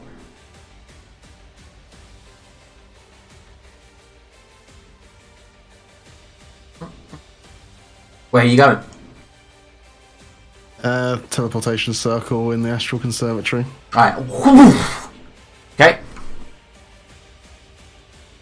You reappear in the Astral Conservatory. You take a deep breath. That was crazy, right? And Frank appears right next to you. He's like, huh! Jumps away, and he seems to have been tidying the room. And then there's a brief moment where you feel like you're being watched. Is that what you meant Is by Lineros in the that? vicinity? Lineros, can you roll initiative? You are nearby. Yes, you see Lineros just look up, slightly surprised. He was studying the Grey Warden spellbook. Might have a problem. Oh, sorry. I meant to And click it there all. were more risks with teleport than I originally thought. Yeah, what? Problem. You're a bastard! Yeah, so Lineros, it's your turn. What do I see exactly? Just the group appear, and they basically, like, you can see that there's like kind of like radiant scorch marks up their like robes and stuff that are just fading. They seem to have been in combat, and of course Orwin's said we've got a problem. Is there any preparation you'd like to do? Yeah, I'd like to ask, what kind? Dwelas army. Here, now, what? Soon, potentially. Appear to have been in. Okay, I'll stand up and I will try and hide in a corner of the room that I'm in. Okay, you can do that. You see a flash of divination magical wind appear in the far corner of the room. Counterspell divination. No, you can't see this spell being cast. You notice it. You've used it before. It's scrying. It's the orb of that appears. Yeah. Orwin doesn't know. He doesn't have it. Ah, I mean, he knows about it probably. Yeah. But all right, cool. So Maisie, any preparation? Yeah, if she feels like she's being watched, I guess so. She will prepare a. No, do you know what? I'm going to roleplay this properly. She wouldn't. She'd think she'd safe, so she wouldn't prepare anything. Cool. Anything else that you'd like to do? She'll probably just walk to the table, I guess. Take a seat. Well, that was eventful. Owen. well, I've spent an extraordinary amount on moving people about, so I'm gonna restore a worthless 11 points. Cool. Yeah, I think that's it. Cool. Lineros? Well, dodge while hiding. That's a good action. Yeah, dodge. I mean, that's what you do when you don't know what kind of trouble is coming, right? Yeah, because you're aware. Even Frank has dropped what he was cleaning and has begun casting a spell, and he slammed it down, and it looks like a small circle of magical energy. And what's coming? You see him panicking, like completely panicking. He's running back and forward in this small 10-foot radius. Maisie. Okay, if she sees Frank do that, then to be fair, she's probably going to pick up on what's going on. So,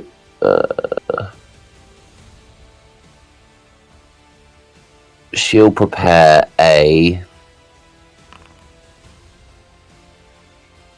Do you know what? She's going to prepare a counterspell. Okay. So you hold counterspell to see something, yeah? Yep. Cool. Owen, I want to ask you something. Is your Simulacrum with you? He was in the conservatory, so at some point in the last round in preparation, he's probably called for him. Alright, cool. So, yeah. Orwin felt like a friend. Having a friend will turn up. Cool. And normal Orwin will shift into the astral. The ethereal. Ethereal, sure. Either one. Take your pick. Let me have a look.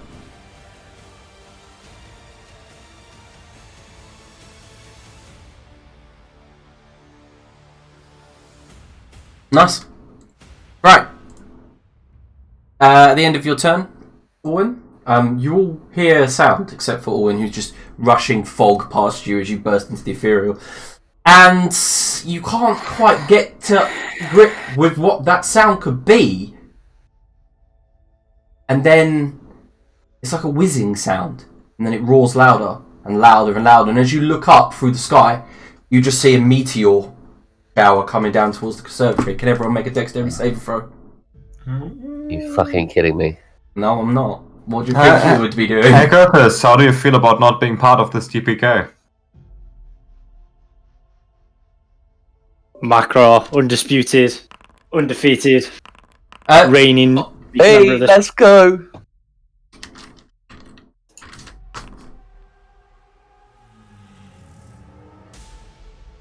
Sorry for being slow. No, it's fine. Page is not responsive. I'll tell you what, you're going to have to change that to Owen felt lonely in a second. I thought that was a little high.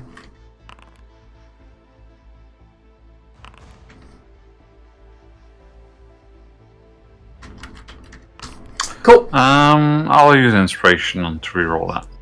Alright, cool.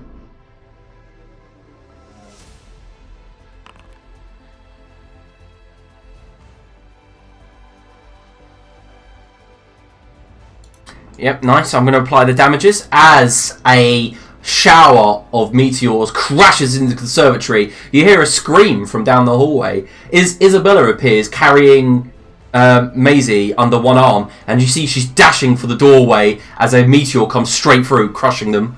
Then from one side, in the ethereal above you, or when you just see the sky light up with fire as it crashes down on top of everyone. I'm going to apply the damages.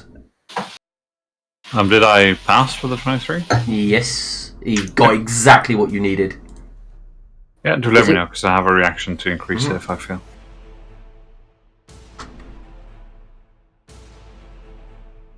Give me a second, I'm just writing in. Just watching my fucking hit point counter, like, okay, that wasn't as devastating as I thought it'd be. Oh, okay. So it's a total of... what did the Simulacrum failed, right? So Simulacrum took... 90 damage. 128 damage. Okay, I'm probably going to do something, so just give me a second.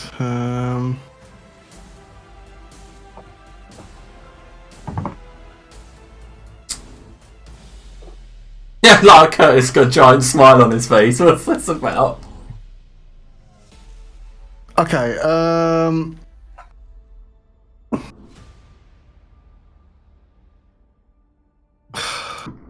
don't know the technicality if this works, but he'll use emergency spell because he's taking damage, technically. And I think he's going to... He would have to do it strenuously, but that is doable. And you have to spend a lot of sorcery points to be able to do it, but I'll spend that. I think he's going to wish to grant up to 10 creatures immunity to a single spell or other magical effect. No, is this the Simulacrum? It doesn't have a 9th level spell slot. That's why it's strenuously casting. I was gonna say. He's been bamboozled. Wait, so it dies? Yeah. Strenuous casting. It'll die, but hopefully save everyone else taking the damage. That's very true. Oh my god. That's pretty good, to be fair. That's like a mega... Yeah, but like, this is the thing. If Alwyn had cast that and rolled a 1, he would have died. Like, he would have taken as much exhaustion to basically kill him. Yeah. So, yeah, the Simulacrum brings its hands out, glows with the Mana Soul, and just pours the, like, arcane energy in a large circle, basically reinforcing the entire building, causing the entire building to just glow white. And as there's a massive crash and sound, time reverses ever so slightly, and you see Mamie and Isabella fly back, their innards and parts all forming as they fly back into the room. Everyone ducks, and Frank's eyes just go wide as he looks up, and his tentacle mouth kind of just droops. And as the meteor smashes, there's just a mushroom cloud from the distance. The simulacrum bursts into snow, falls to the ground, and I'll give everyone can have their HP back. I see. And 17th level is so mad. Always good fun. Shenanigans. I assume I can have my inspiration back as well, since technically I wouldn't have to make a saving throw in the first place. And then there's a silence. And the door opens to the conservatory. And standing is a man with kind of long hair that looks like it hasn't been brushed in a long time. He has a large greatsword down his back that looks like he's never drawn it. And he's dressed in all kind of fanciful leathers. And as he walks forward, you see there's burns and scars all down the bare arms. He looks a little bit skinny. And in his eyes, there's a red glow, like embers. And he stands in a doorway, half shadowed by the morning sun. Who did that? More importantly, who are you? Me? Who am I? Who am I? Then he looks around. This is really annoying. He kind of takes another step in, kind of like peers under the sun, like the glare. You know, nobody's ever actually resisted a spell like that. Like, it's amazing that the building's still intact. What is it made of? Creatures that Arne's made? Bosses? Well, that depends on the situation. Do you happen to have... Oh, it's something numerical. What was it again? Do you have, like, the ability to... No, never mind. It's okay. I forgot what I was talking about. There's silence from it. Blah, blah, blah. So, is anyone going to answer my question? Or am I going to have to start shooting fire from my arsehole and burn you all alive? Well, if you want to know what happened, I believe, by the sound of it, you tried to cast a Wait a rather minute. destructive spell on us, and we prevented you from doing so. Do I know you? Have I seen you before? I have seen you before. Those are multiple questions. Which one do you want me to answer? All of them. Fair enough. No, Well, you might know me, but I don't think I know you, and perhaps you've seen me before, because that would be possible without me knowing who you are. I'm going to be honest, right? So, my cousin's not going to be very happy that you know that we're there. So can we all just forget this ever happened? And I'll be on my merry way, and you can all go back to do whatever you were doing with your pathetic lives. Yes, fair enough.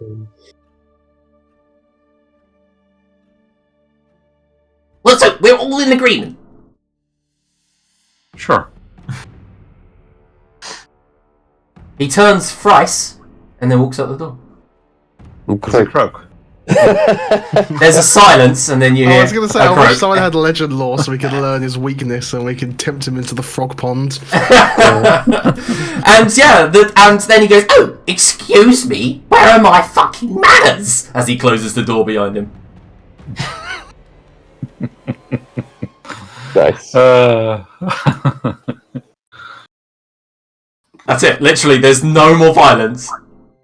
There's nothing else. The marsh goes silent, except for the distant screams as a random meteor that bounced off of the top of the conservatory, splashed into the marsh with an explosion. Maisie just looks over at Orwin. I guess you're right. Owen steps back out of the ethereal. I guess you're right. We won't do that again. Probably not. And apologies, Laniras, and to everyone here. But it turns out Dorlath's army, they're encamped at Thebo. Right, well that explains a lot. That doesn't Yes, quite explain him, though, and he just points at the closed door. I think we saw him in the when we were in Nuneria in the place underground, the door that the Admiral found, King Chambers. In the visions there, we saw him. He's part of that group. Right, well, I mean, I remember him, but he was quite different then. Of course, that was another world, but they're nothing alike. Oh, you mean in the other world, right? Yes, I see where you're coming from. Yes. G to G, guys. I'll see you in a bit. Hiya. Bye-bye. Cheers, Liam. Bye, Bye. Todd. Bye. Bye, Todd. Don't forget to close the door behind you. That is. Where are my fucking manners?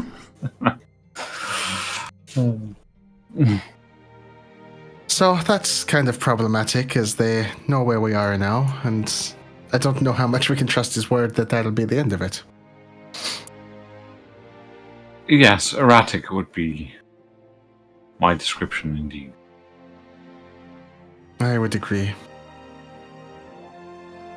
Well, they know where we are now. Correct. We can fix that. We can indeed. Yeah, look, you can see that Isabella's completely confused. She's like gathered up all of the Seer Guard, and she's saying to Maisie, "Look, we're gonna leave." And she's like going through the usual shit, and for all the hardness that Fixer gives, she looks like she's literally shit a brick. She's scared, really scared. Right. Well, what I think we should do is wait for you to evacuate in case something like this happens again while you're in the process. Then once we've confirmed that that's happened, we should get out of here, Alwyn, and go and do what we were supposed to start doing some time ago. And try and reconcile these armies to make sure that we are in as good a state as possible to face what's coming. I mean, we should probably deal with what just happened as well, but I need some time to think it over. Sure. Likewise. At least we might have some kind of, well, not so much bargaining chip, but something to motivate them into seeing sense now that they're on their doorstep. Mm-hmm. I need to get the others as well. I'm going to send them a quick message, let them know what's happened. As we jump over to Then- them. Because, like, they would have been doing something. Like, well, this has been, 10 minutes, though, I guess. Essentially, but, yeah. Yep. So at some point, whenever you feel happy, Liam, they get a message with a very, very brief explanation and say that I'll be back much sooner. Right, so Makra and Elsif over in Ragnarok, yeah, it's stank with like old beer, ale, and mead, and the shaman below you, the old kind of like grizzled warrior of a shaman, looks up at you, blows a feather from one of his sleeves. Yeah, you're here for a reason. I am Elsef of Sea's End. Yeah, This is don't my care. associate. Well, you just asked me. I said, why are you here? I have a Amazing. priceless religious artifact of Thor I would like to return to a temple. That intrigues him. He stands, sheaths the whittling knife in its sheath on his side. Yeah, say you've got an artifact. Yes. Alright. So to the temple place. Yeah. To the temple it is, I guess. Alright, so he leads you down So Ragnarok, as you open the big doors, and which were they'd already opened, letting in the morning sunshine, it's a set of like maybe 12 very large steps that lead down to a one straight road that leads all the way down to a gate at the far end. And you see great walls arcing back towards this castle, and outside those walls is like what looks like a city being constructed. It's like pushing its way out from the walls, and it's the classic what you see in most cities, walled cities, where their population is increased. You know, that kind of like slum begins to appear and then is built up and it goes outwards, and you can see that the city is very compact. And he says, "Follow me." I'll show you towards a temple. Or that's what you're after. Oh yes, please. Of course. Be on your best behavior, Macro.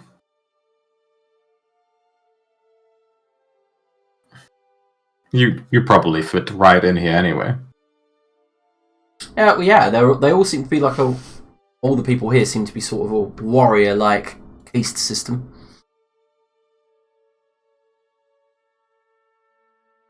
Now remember, Macra, I'm not allowed to ask for a reward, so we have to convince them through subterfuge that we are deserving of one. Right, you brought me along for convincing and subterfuge. No, you just, showed up and tagged along. I don't know what you're here for. But now that you are here, you might be better at appealing to them than I am. Right, okay. Cool. So that just stand there proud as I tell them that you're a mighty warrior who has recovered this thing. Cool. Macro tries to get some really messy street food on the way. Yeah, so you stop and there is a vendor and the shaman's like, oh. You stop and I'll catch up. And a dwarf immediately is serving up and starting to cook the breakfast of the day, which is spit roasted boar. Oh. Well, you can tell that this part of the area is all red meat. They don't seem to be That's what I'm like. Love my red meat. I don't mind if I die of a heart attack at 650. I'll eat my red meat. Well, that's quite young for an elf. Oh, my elf is far over that, right? Yeah. All right. So and eventually. You guys pass a central district. It's as the straight wide road, hits the more narrower streets. There's a large statue in the center of what looks like a female warrior, and you can see that it's not well looked after, and a lot of it is defaced. And off the shoot of this are some temples. They're tall. The way I can describe it in the way that you'd understand is the Viking tower that you normally see with the thatched roofing, and it's kind of like a pagoda, and it's kind of got all the symbols on the different towers, and you see there's symbols for each of the Nordic gods, and you see the hammer, like an actual physical hammer hanged above one of the doors, and he goes, that way is Thor's temple. Thank you for your patronage. Your assistance, I'm sure you have shaman things to do. You'll be able to see the artifact once it's placed in the temple's hands. Yeah. And at that moment, there's the sound of vomiting, and he turns, and there's a dwarf walking out of one of the temples. And she vomits and spatters, wipes, continues drinking, puts one hand on the shaman's shoulder and goes, it's been a rough night, and wanders off, and he kind of with respect whispers something, turns her around and points her back towards the temple of Boulder, kind of pushes her that way, and she wanders back that way, and you see ahead of you the temple of Thor. And as you walk up to it, it's got a high-rise lintel with runic symbols all along it. And inside, you see that there's not many people around. But there is, however, an elf sat at one of the pews, holding the hammer of Thor in his hands. He has a pair of short swords on his lap, and he looks up, and you see his hair's quite shorn close, and it's not very elvish. It's very militaristic kind of haircut. But he does have the facial tattoos of a wood elf. But he has the looks of a high elf, that arcane kind of blue eyes, and he stands. Hello.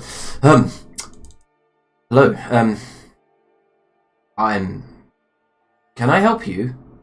Greetings. I am Elsef of Sea's End, and this is my associate Macra, mighty warrior, as you can see by his whatever is hidden under his fat rolls. We are here to return a priceless artifact. Ah, okay. I'm Folidar, of Larifia. Great. If you wanted to return priceless artifacts. I should get my mother. One moment. And he, like, hops over the pew and disappears down the aisle, down past, in one of the side rooms. And a woman with very prominent tribal face tattoos, a kind of muscular build. She's an elf, a wood elf through and through. And she wears the symbol of Hela, but you see she's in the Temple of Four. And as she steps out into the aisle, she folds her arms, and you see she has a pair of short hand axes at her side, and her hair is kind of a reddish blonde that's braided twice down either side and forms that kind of layer-esque whirl, kind of like further down. Yes? I am Elsa of Sea's End. I am Halota. This is Macra, my associate. We were climbing one of the highest mountains of the crystal wastes of the Mokhul Empire. And on this mountain, we recovered an artifact long lost to your religion, I presume. We rushed over here, didn't we, Macra? You're from Neria? Yes. There's well, not originally, but... There's a silence, and this Folodar and the Halota exchange a glance. Have you... She shakes her head. Never mind. Yes, show us. And Elsa reveals the skull of Three Shanks. There's not like a gasp of awe. There's not a very much like... And you see both of these are very much preoccupied by what you said. You notice specifically it's that you're from the Mokhul Empire. They seem to have... They get dramatic gasp, four of them. Yeah, okay, yeah, you do the dramatic gasp. He says, hand it over. Sure. Elsa hands it over. She can't ask anything in return because the fucking planet has writes her down, so she won't. So she holds it up to the candlelight, and you see it buzzes with energy in her hands. And then she puts it down and hands it to her son, Folodar. Holds it. And he seems to... It seems to, like, fade with power as he touches it. And then he hands it over and puts it onto a straw mat. Then she turns to you with her arms folded. Well, I'd like to thank you for bringing this to us. I don't rightly know what it is, but I'm sure it's powerful, I can feel it, and we'll put it to good use over here. We fight a war against voidlings to the south. We could do with this. I thank you. We are glad to be of assistance. That's really what it's all about, isn't it, Macra? I have to ask you both. Have you seen the whereabouts of Dolaf's army? Do you know who that is? Have I gotten the message already? And cue the message.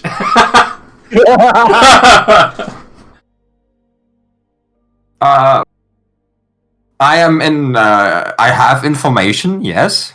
Dolaf a friend of yours? They exchange glances, and she says, you could call him a friend, yes. And they see this actual... Can you roll an insight check? I know you're shit at it, but we'll see. Elsa isn't, like, terrible at insight. It's wisdom. She doesn't have terrible wisdom. Oh, yeah, she's awful at it. Macra? She's still occupied with expecting a reward. Yeah. Oh, I've just rolled it and rolled 20. Do you want me to go to roll 20 and check? Oh, I'm in a different game. Can't do it. Just re-roll it. Was it a 15? Yeah. Alright, so you definitely... I've not got my modifiers on. Have I got any more modifiers nowadays? Have I got any better ways? No. So 15. Yeah, so you do see that she's got slight tears in her eyes. But they're not... She's like... holding them back, and you see Folodar has this wide-eyed look of, like, hope. Oh, they're sieging Thebo? He nods. Thank you. Is there anything I can do for you for this act? And you kind of get the idea that she's not referring to the skull. Oh, in that case, Elsa can go.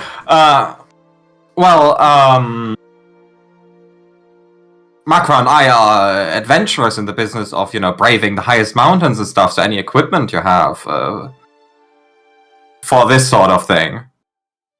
That's fantastic. I was struggling. Our funds for our next expedition. Right, pretty sure that Palantar said we couldn't ask for a reward. We couldn't not. He didn't say anything about suggesting a reward. He just started there. No, this is a reward for a different thing. We got out of it.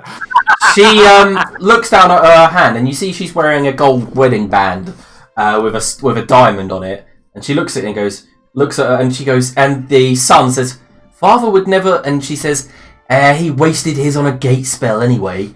Pulls it from her finger and hands it to you. Very well. I'll be able to make use of this next time Makra dies. Thank you. She nods. Go, and she seems to be in a rush. She says, "Go talk to your father now. Wake him." And yeah, the elf does kind of run off. How big is the diamond? It looks like to be worth probably maybe 3,000 gold pieces. Oh, we are good on Revivify for like a whole while now. This is the Revivify jackpot. It is 1 diamond. Oh, you can make it into diamond dust. Yeah, you could. So that's probably what Elsif is going to do with it. Okay, Makra, I don't know. I'm getting strange flights. I don't. Yeah. Yeah. Okay. So I'm going to. Liam's DM clues were far too cryptic for someone who has the emotional intelligence of a spoon. I was going to say maybe people will pick up on what just happened there. The little joke. I mean, she's Dolaf's husband, but then she just said Dolaf's husband. Dolaf is her husband, but then didn't she just tell the lad to go wake up her husband, or was it to do? Yeah. I went through the same steps as you did, so I'm not sure. That was a hint to an event a long time ago in Voidheart where Rocket as Dolaf convinced his dad to use the wedding ring to cast a gate spell. Right. What's happened to Dolaf's dad then? He's still a good guy, isn't he? You don't know. Anyway, so the 2 people that obviously would never pick up on social cues have found that, but never mind. So what would you 2 be doing after this? Well, Elsif and Makra just stroll out, and then Elsif as well has some of that meat, because Elsif enjoys good food. Mm-hmm. And then she just explains to Makra how her subterfuge has worked perfectly. She got out of the stupid Planetar rule that she wasn't allowed to get a reward. And that Owen's in shit, and how they can't do anything without them. One thing in Ragnarok that you guys do know as the sun begins to rise is that it has an population compared to the other races of elves. There are the population is maybe 60% elves here.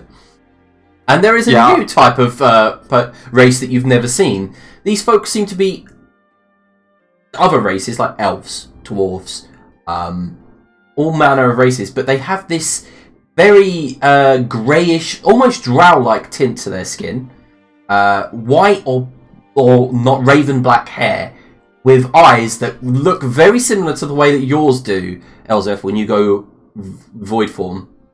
Why are there so many Navi's here? Oh god, I don't know. It's the wood elf kind mostly as well. Goddamn tree huggers.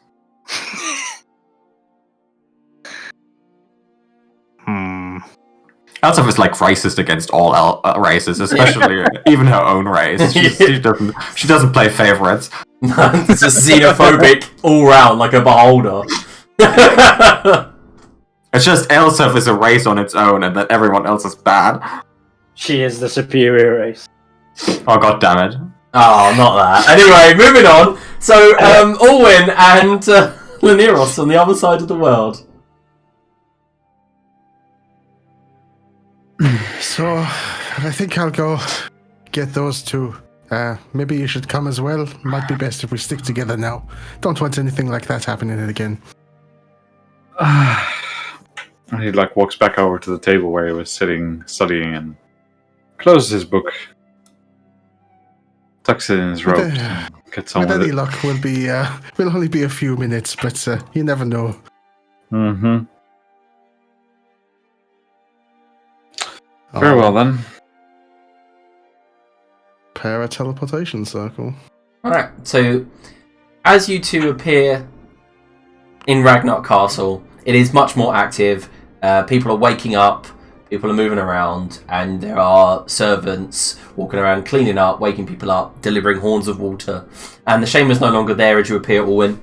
And a bunch of people do turn to you, and one guy massages his temples, shrugs his bare fur cloak off, and goes, "Oh, piss sake, I'm hungover."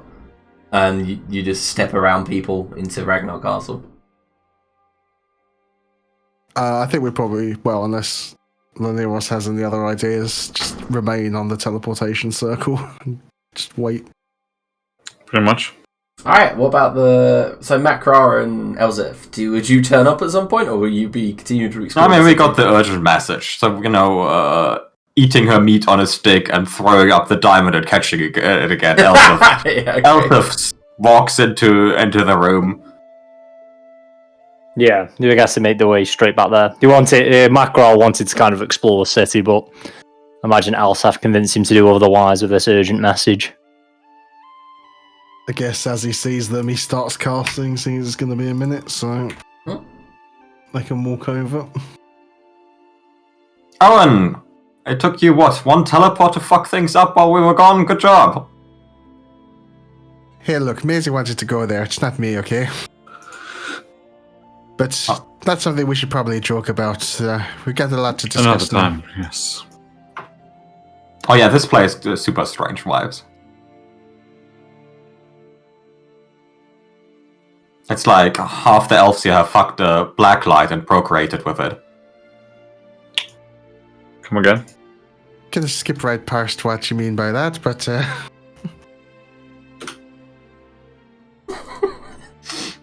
It's like talking about the void folk. It literally. I think at that point I'll finish the casting of the spell. Where do you appear? I think back at Port Phobos for now. Alright, so you reappear back at Port Because we Phobos. still got to see that everyone gets evacuated out. Yeah, when you reappear, you notice that a lot of people in the conservatory have left. Isabella awaits you all and says, "The children and Frank have been delivered to a safe place. But now we've taken the castle, the northwest. What used to belong to Emir." Oh, thank the gods Frank is safe. What would I have done without him? Not eating cookies, that's for sure. Oh no, I was actually being serious this time. Frank's like the only person in this entire group I care about. Oh. Yeah. He turns to the rest of you. It's like a raised eyebrow glance at Elsef. He makes great cookies. Don't tell him I said that. I'm not gifted in the culinary arts. You know what? I think we may have made a mistake at some point, Owen. What do you reckon? Probably quite a few mistakes. Yeah. Better off without. Never mind.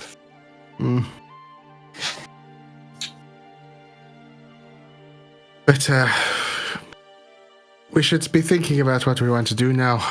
Maybe where we want to go. Well, as I said, the plan I think was to finish what we were asked to do. Try and actually do my job for once and enact some diplomacy. Very well. Do we set out immediately, or should we stay the night here? Well, I wouldn't want to wake up to fire and brimstone if that's okay, so I think at least we should move from here, if not directly there. But we have a bit of daylight ahead of us, let's make use of it. Very well. Alright, so the plan? Yeah, so the plan is to go on our diplomatic mission after all. To Nadina Grave Warden. Yes, a quick discussion with Seth and Macro what they want to do. Like, I can teleport us close and they can stay there, or I can bring us there and you can come along, but they're just expecting me in Allwyn, basically. And definitely, I am opting to not bring Maisie along for this. She's a little bit too erratic. I am obviously a huge pawn in a diplomatic game. Greatest crafter in Mokhul that I am. But I don't honestly give a shit about this whole diplomatic mission thing, so... If there's like a waiting room, or buffet... I'm sure you can make camp in the wilderness somewhere. Well, this is a bit rude, isn't it, Macro? Did you notice him being a bit rude? It's fully expected by this point, mate. I don't Indeed, think it is. It is fully expected after you just say that you're going to give a shit about this mission. We just fully expect him how rude to be constantly. he is very rude. I'll just... I really don't think they're understanding the gravitas of the situation here. Yeah, at that point I'll just, like, shrug at them and I'll start casting teleport. Alright, cool. And if they want to join, they can join. If Do they don't want you- to join, they can just stay First here. things first, Elsef joined. Elsef's just giving a bit of... do you actually know where you're going? Well, I know roughly where I'm going, right? Yeah, we I did mean, get a lot of research, so hopefully. like, you want to go to Nadina Grey Warden's camp, right? And you know that she's somewhere in the Artinian Valley lands, which is near the camp of Olaf's army. I don't want to go into the camp. I prefer to be able to walk in, if that makes sense, rather than teleport into the camp. Mm-hmm. Yeah. And even if that's like half a day's travel away, that's fine. So, knowing where the camp is, I will err on the side of caution and choose my teleport destination accordingly. Okay. You know I'm going to make you roll a d100 then. Oh yeah. Macro, I've been thinking. They left this planet on a rocket, and we could have been on that rocket and avoided all of this mess. You really think they'd want to take us? There also wasn't enough space. Well, if I had Especially helped, not for Macro. if I had helped build that rocket, it would have been bigger and better. So, Alright, so you can appear in a similar, like a close area. Mm-hmm. Like, it Right. says, if I look at it, it says, yeah, similar area, so... Let me read what it says, actually. Oh, it's visually thematically. Got it. Yeah, generally you appear in the closest similar place. Yeah, alright, so you guys... so you're all going, then. 4 of you. Teleport away. I mean, I would take Maisie with us as well. Yeah, just so that... Yeah, not just, to the negotiations. Yeah. Yeah. And it's funny because the nearest, you don't go to the area, right? I don't know how to word this, but you don't go to the area because you failed, but you go to a similar area. So you go to a similar army's campsite, and the nearest army's campsite. Well, as I mentioned, walking into it was what I was going for. I would hope that it would be like 3 miles off from the camp. But can you see my into the logic? camp. Like how funny that would be. Alright, so yeah, you appear in a field. In front of you is a city. Above the city's gates, you see a very large bronze statue of Zeus. Below that city, spread out in a crescent, is the small tent figures and men and smoke of a army going about its business. I don't think we're in Kansas anymore. Well, no, I mean, I don't think that's where we're headed, but that's what we get sometimes. I guess it's a bit of a longer walk for us. That's not a problem. And then we'll just figure out, well, it's a bit of an extra walk, right? And what you going to do about it? Yeah, you're not really... Like, for example, Nadina Grey Warden's camp, you know, was somewhere in the Artinian Valley lands to the east of Phoebo, maybe southeast, and she was taking land back for the Brogan Empire around like the Greenlands there, like around here, around here, her army was small. But as you are standing there, can everyone make a perception check? I doubt it. Doubts confirmed.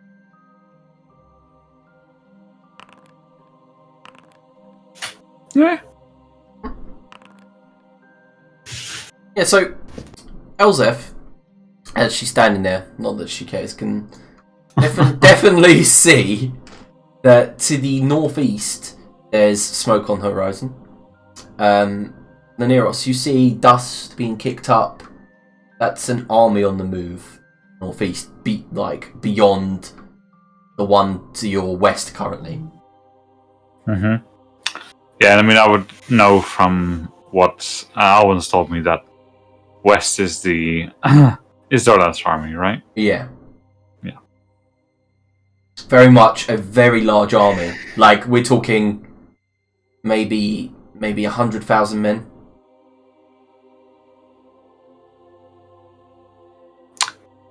Yes, not that one. That one, and I'll point to the dust. I think that would be right. And generally, armies move a bit slower than people do, like with just the 5 of us. So we'll try and decide roughly where they're going to end up after we travel to them, and just head there rather than at them, if that makes sense. Okay. Because if they're a distance off, it doesn't make sense to go to their current location. We'll go to where they end up. So you begin traveling, right? So you begin traveling through the Artenian Valley lands in front of you. Makrar has been to these lands before once, when obviously as a party, before previously when the rest of you were different characters, headed this way towards Phoebo and travelled these lands. So you guys begin heading towards where you think they're going to be, and it's probably by about mid-afternoon when you begin to see this army on the move. Very thin, snake-like line of Nerian troops, still carrying those Mokhul colours, like as if the Mokhul Empire had never been shattered, as if the God King had never died. The kind of deep blood red with the slashes of yellow. And at their head, you see there's like a huge kind of castle-like carriage being pulled along, with the Grave Warden's scythe symbol flying from several flags from it. And by the evening, you guys have kind of can see it in the distance, and you see scouts peel away from its flanks, and you've been spotted and they're there's about 3 or 4 of them heading towards you. Oh, yeah, at that point, I will just make their job easier for them. If it's getting to twilight, and I'll just create a light in the sky just above us, but not 100 feet above, but nearby, so that they can clearly see where we are. Yeah. To make it clear that we're not hiding from them. And I'll say to Elsa and Makra and Maisie, and say, I believe this is where you make camp. Do you want to put up a mansion? No, I do not know where we'll be at the end of the day. Makra, did you bring a tent? I've stopped bringing them once he started doing mansions. Yeah, I'm not really a tent person either. It doesn't look like it's going to rain, does it? We'll tag along. No. You won't. I won't say anything to anyone. No, you will not. I can make accommodations for you to join the army. You will not join us on this diplomatic mission. Oh no, we don't want to talk to anyone. We don't want to do all that stuff. We just want to hang out at the camp. And, now she's just, looking at this line of moving soldiers. And it's there is no camp. They're marching. Well, that's true. There's no camp, Makra. They must stop every night to set camp. They're not marching for days on end. You can notice that Elsef is just taking the piss. As I just mentioned, she just came along to be annoying. As I just mentioned, there is going to be a camp, but I don't know where it will be exactly. Oh, we'll march with the guys. I do well with soldiers. I pull really well with them. I doubt that. He just walks towards the oncoming scouts. And you see, the scouts Probably a little bit unexpected for the scouts. Like, I'll just walk straight at them because they're probably trying to be a little bit stealthy and just walk at them. Yeah, and as you're approaching, you see the two scouts flanking a head scout have torches that are blazing as the sun begins to set, and the night begins to sparkle to life above you with that distant yellow, like sickly glow of the star. And as they approach, you see the middle one is an elf of Nerian stock, so she's very kind of tanned, brown eyes, raven black hair, tied into all sorts of kind of braids with bones entwined. And Orwen would recognise her, being the fact that he's been from Mokhul plenty of times, and maybe Lanirus. She's Weshtar Isa. She was a very famous Blood Knight. Friends, Makral would probably recognise his friend. Actually, one of the friends of Grildar. And as she approaches, she slides off a horse quite expertly as it's moving. Slides, and you see she's got a bow in her hand. It's not strung, and a quiver on her back, and a pair of elvish kind of curved short swords at her side. And the scouts move to the side, jump off, and plant their torches in the ground. It's good to see fellow Nerians. And looks towards Makral and Orwen. But I do not know you two. I am Weshtar Isa. I am Nadina's second in command. Who are you all? And what are you doing on the flanks of our army? It's an honor to make your acquaintance, ma'am. I'll bow. Say. Wait, you are that new planner ambassador that the Empire has hired in Mokhul, yes? Or what you are calling New Neria? Well, my name is Lanirus, no matter where I am. Yes. But you are definitely the planner ambassador. That You I are am. part yes. of the New Nerian Council. That I also am, So yes. we are enemies. That we are not. I shall be the judge of that. Very well, as you wish. My job as an ambassador is not to be on anyone's side, it is to try and, as clearly as possible, relay the intentions that one might have towards another and try and find a solution that benefits everyone. As fond as it is to see some Nerians, I do not believe this one will be welcome near our camp, being that he slew her father. She points towards Makral. You did that, Makral? What you do with them is of no concern of mine. I have warned them not to come along, but they insisted on doing so. If it were down to me, Planner Ambassador, I would slay this bugbear here, or at least have his head on a pike. What say you, bugbear, killer of nobles? Is that the chuckle I hear coming from your lips? There's more from my nose, but... Well, let me put it this way. I don't believe talking to him will benefit you in any way. At least that has been my experience so far. No offense, Makral. I do appreciate your character, but it is not one of your strengths. He's just so rude to us today. Disgusting, really. Now, the two of you, you may solicit some form of hospitality if you behave from now on. If not, then I would suggest you stay here, lest what was just suggested will actually occur. I'm sure I'll get some form of hospitality. Nerians love me. Right? No, we do not. That's awful. Look, I've lived here longer than you've been born. What? There's no reason to be so racist about it. The Elvish Ranger looks to the left and right, and they both chuckle. I was around before the Mokhul Empire was formed. Yeah, I mean, I've come over from Sea's End 250 years ago, so... Oh, so you are similar in age. So what? She just gets frustrated. No, I just didn't. My suggestion would be, if you want these to not get into your way, give them some drink and give them some soldiers to speak to, and they won't bother you that much. And if it all comes to it, Of then course. just shrugs. We are set in camp down there in the valley. I do believe tomorrow we will be in battle, but tonight, as long as Maklar stays away from Nadina, there will be no hostilities. I will make sure she does not find out, as this could be bad. I do not want disruption on the eve of battle. Understood. And you? She points towards you.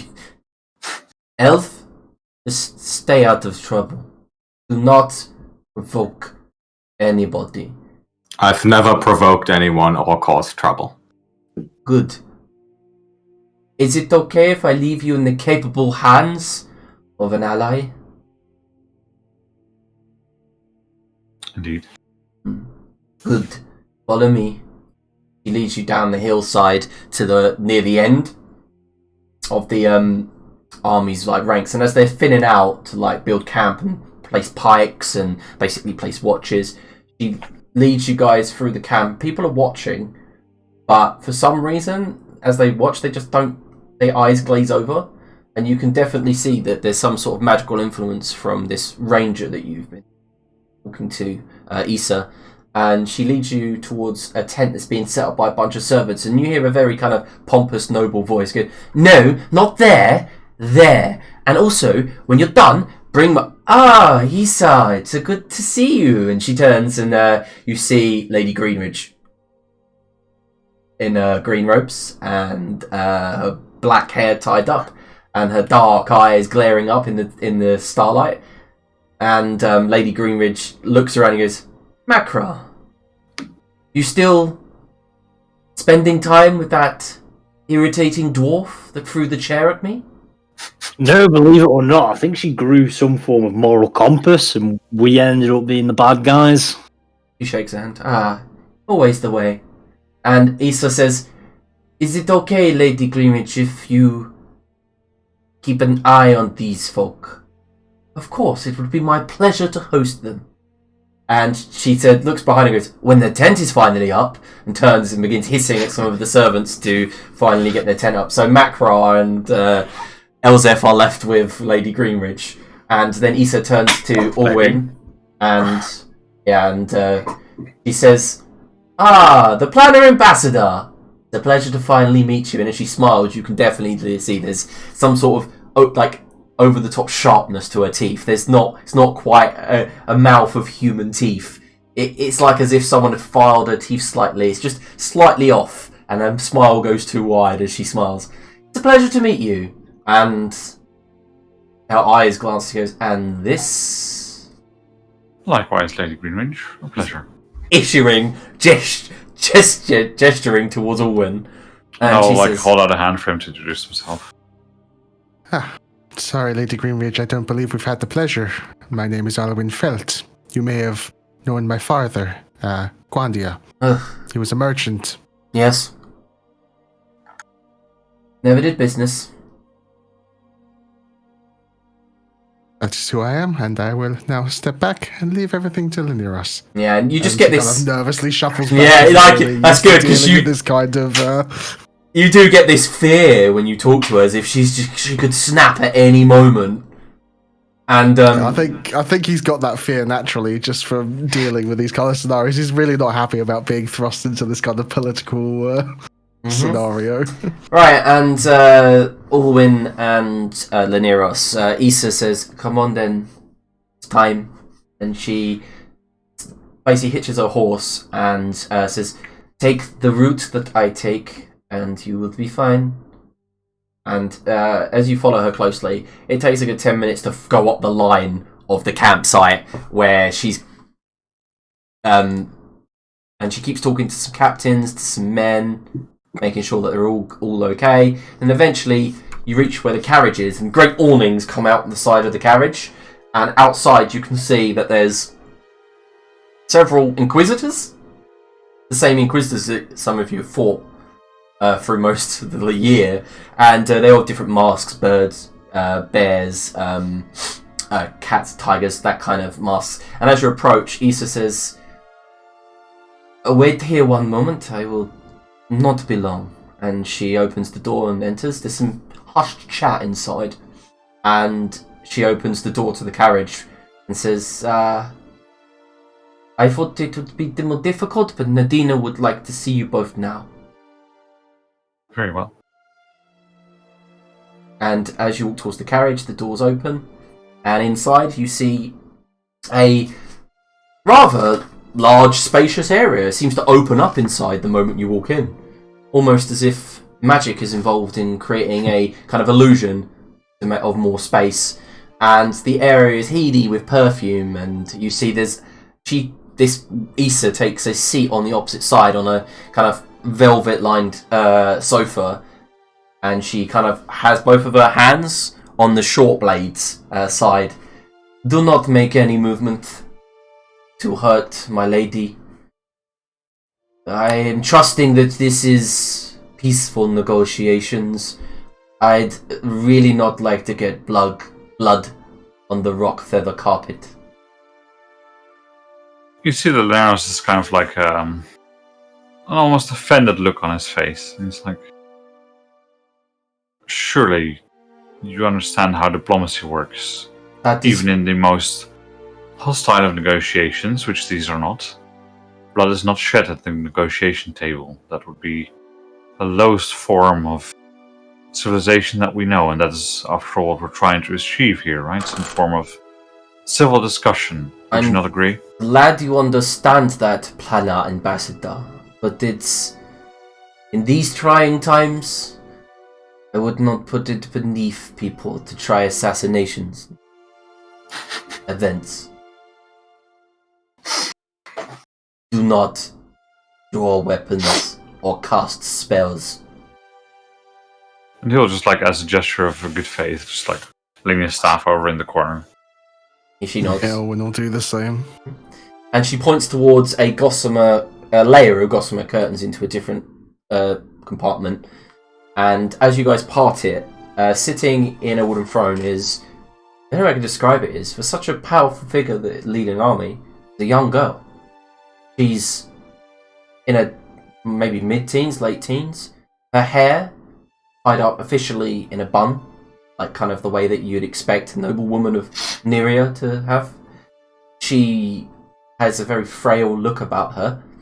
Probably only about 5'2", and she sits on a chair with her legs folded. Wears the kind of large baggy pants that are common to Nyrians in the heat, and an official kind of upper half of a robe with a top button done up with a stiff collar. There's no smile. There's no emotion on her face. Completely calm.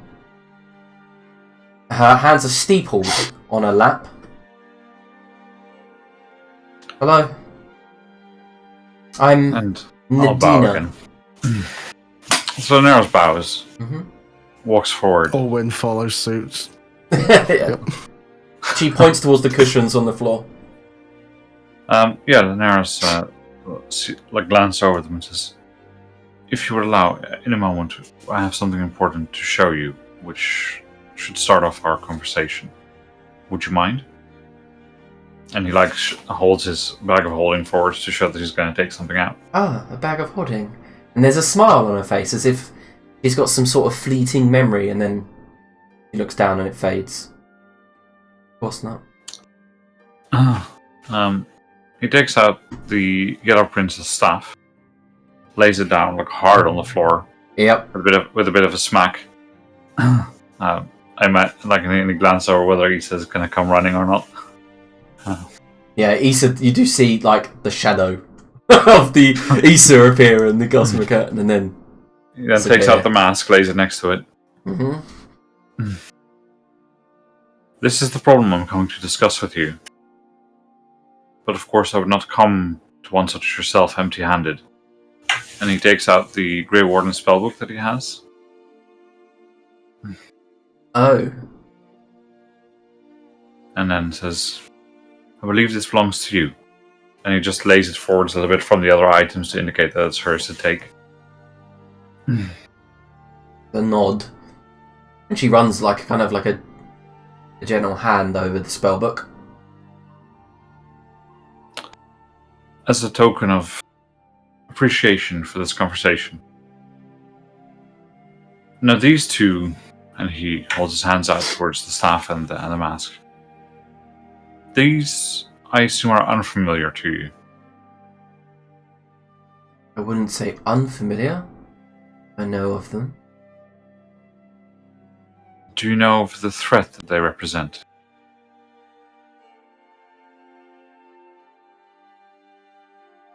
I know of the threat.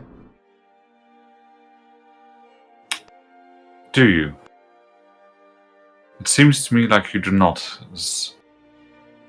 And I apologize. Permission to speak freely, if I may. Go ahead. If you were to know the threat that these represent, then you would not be pursuing your current course of action. As your current course of action, well, it probably leads to your death, and nothing much else. As there's not enough time for you to finish what you started prior to this threat manifesting in this world. They will wipe out everyone and everything here, and you will not be able to get the vengeance you seek. You will not be able to get the justice you seek. None of this will come to fruition if you do not recognize the threat for what it is. There's a kind of a meek look at the ground. I received a letter from them. I know that our army isn't strong enough to contend with his. We didn't come here to fight.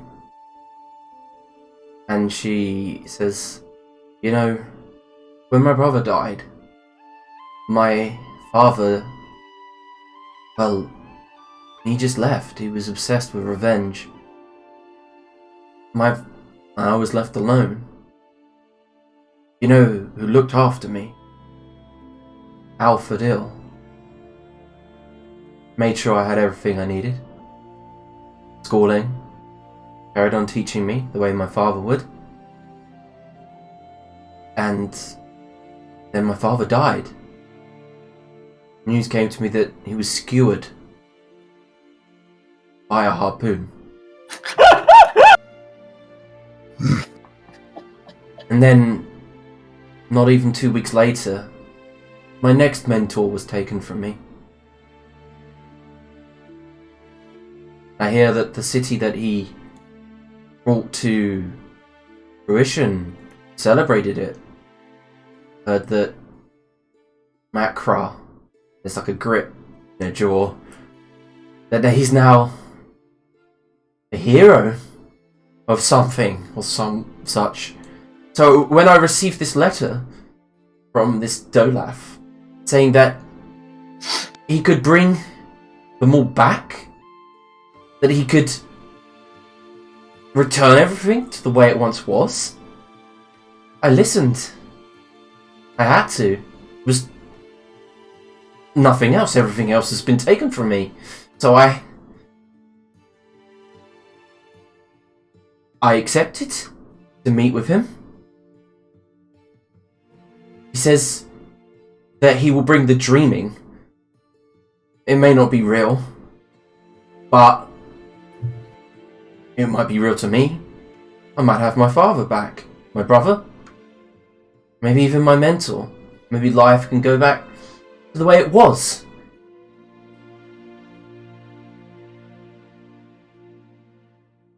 I understand you feel that way, and I am sorry for all the things that happened to you in your few years.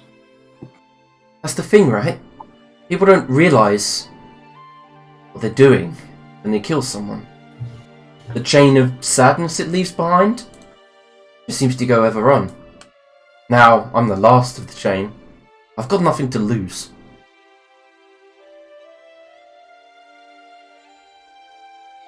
I don't believe that's true. I'm only if here I may. because of my bloodline. But what an auspicious time for you to arrive. Maybe All we of can... us have a part to play in life, whether we particularly enjoy that part or not is something we don't get to choose, but we do get to choose what we make of the part that we play. There's a brief moment where Alwyn, as she says, like, oh, it's an auspicious moment, you realise there's another pillow set out. And she says, you arrived just in time. Maybe we can all talk it out. And behind you, the wagon door opens beyond the gossamer curtain, and you hear the clop of heavy footfall. And you hear Issa say, yes, yes, sir, this way. And as the gossamer curtain parts slowly, you see a mailed hand, like of plate mail, and an elf steps through with reddish brown hair. And as he stands up, and he stands tall and folds his arms with a slight bow, you see a yellow circlet adorning his brow. And I guess that's where we're going to end tonight's session.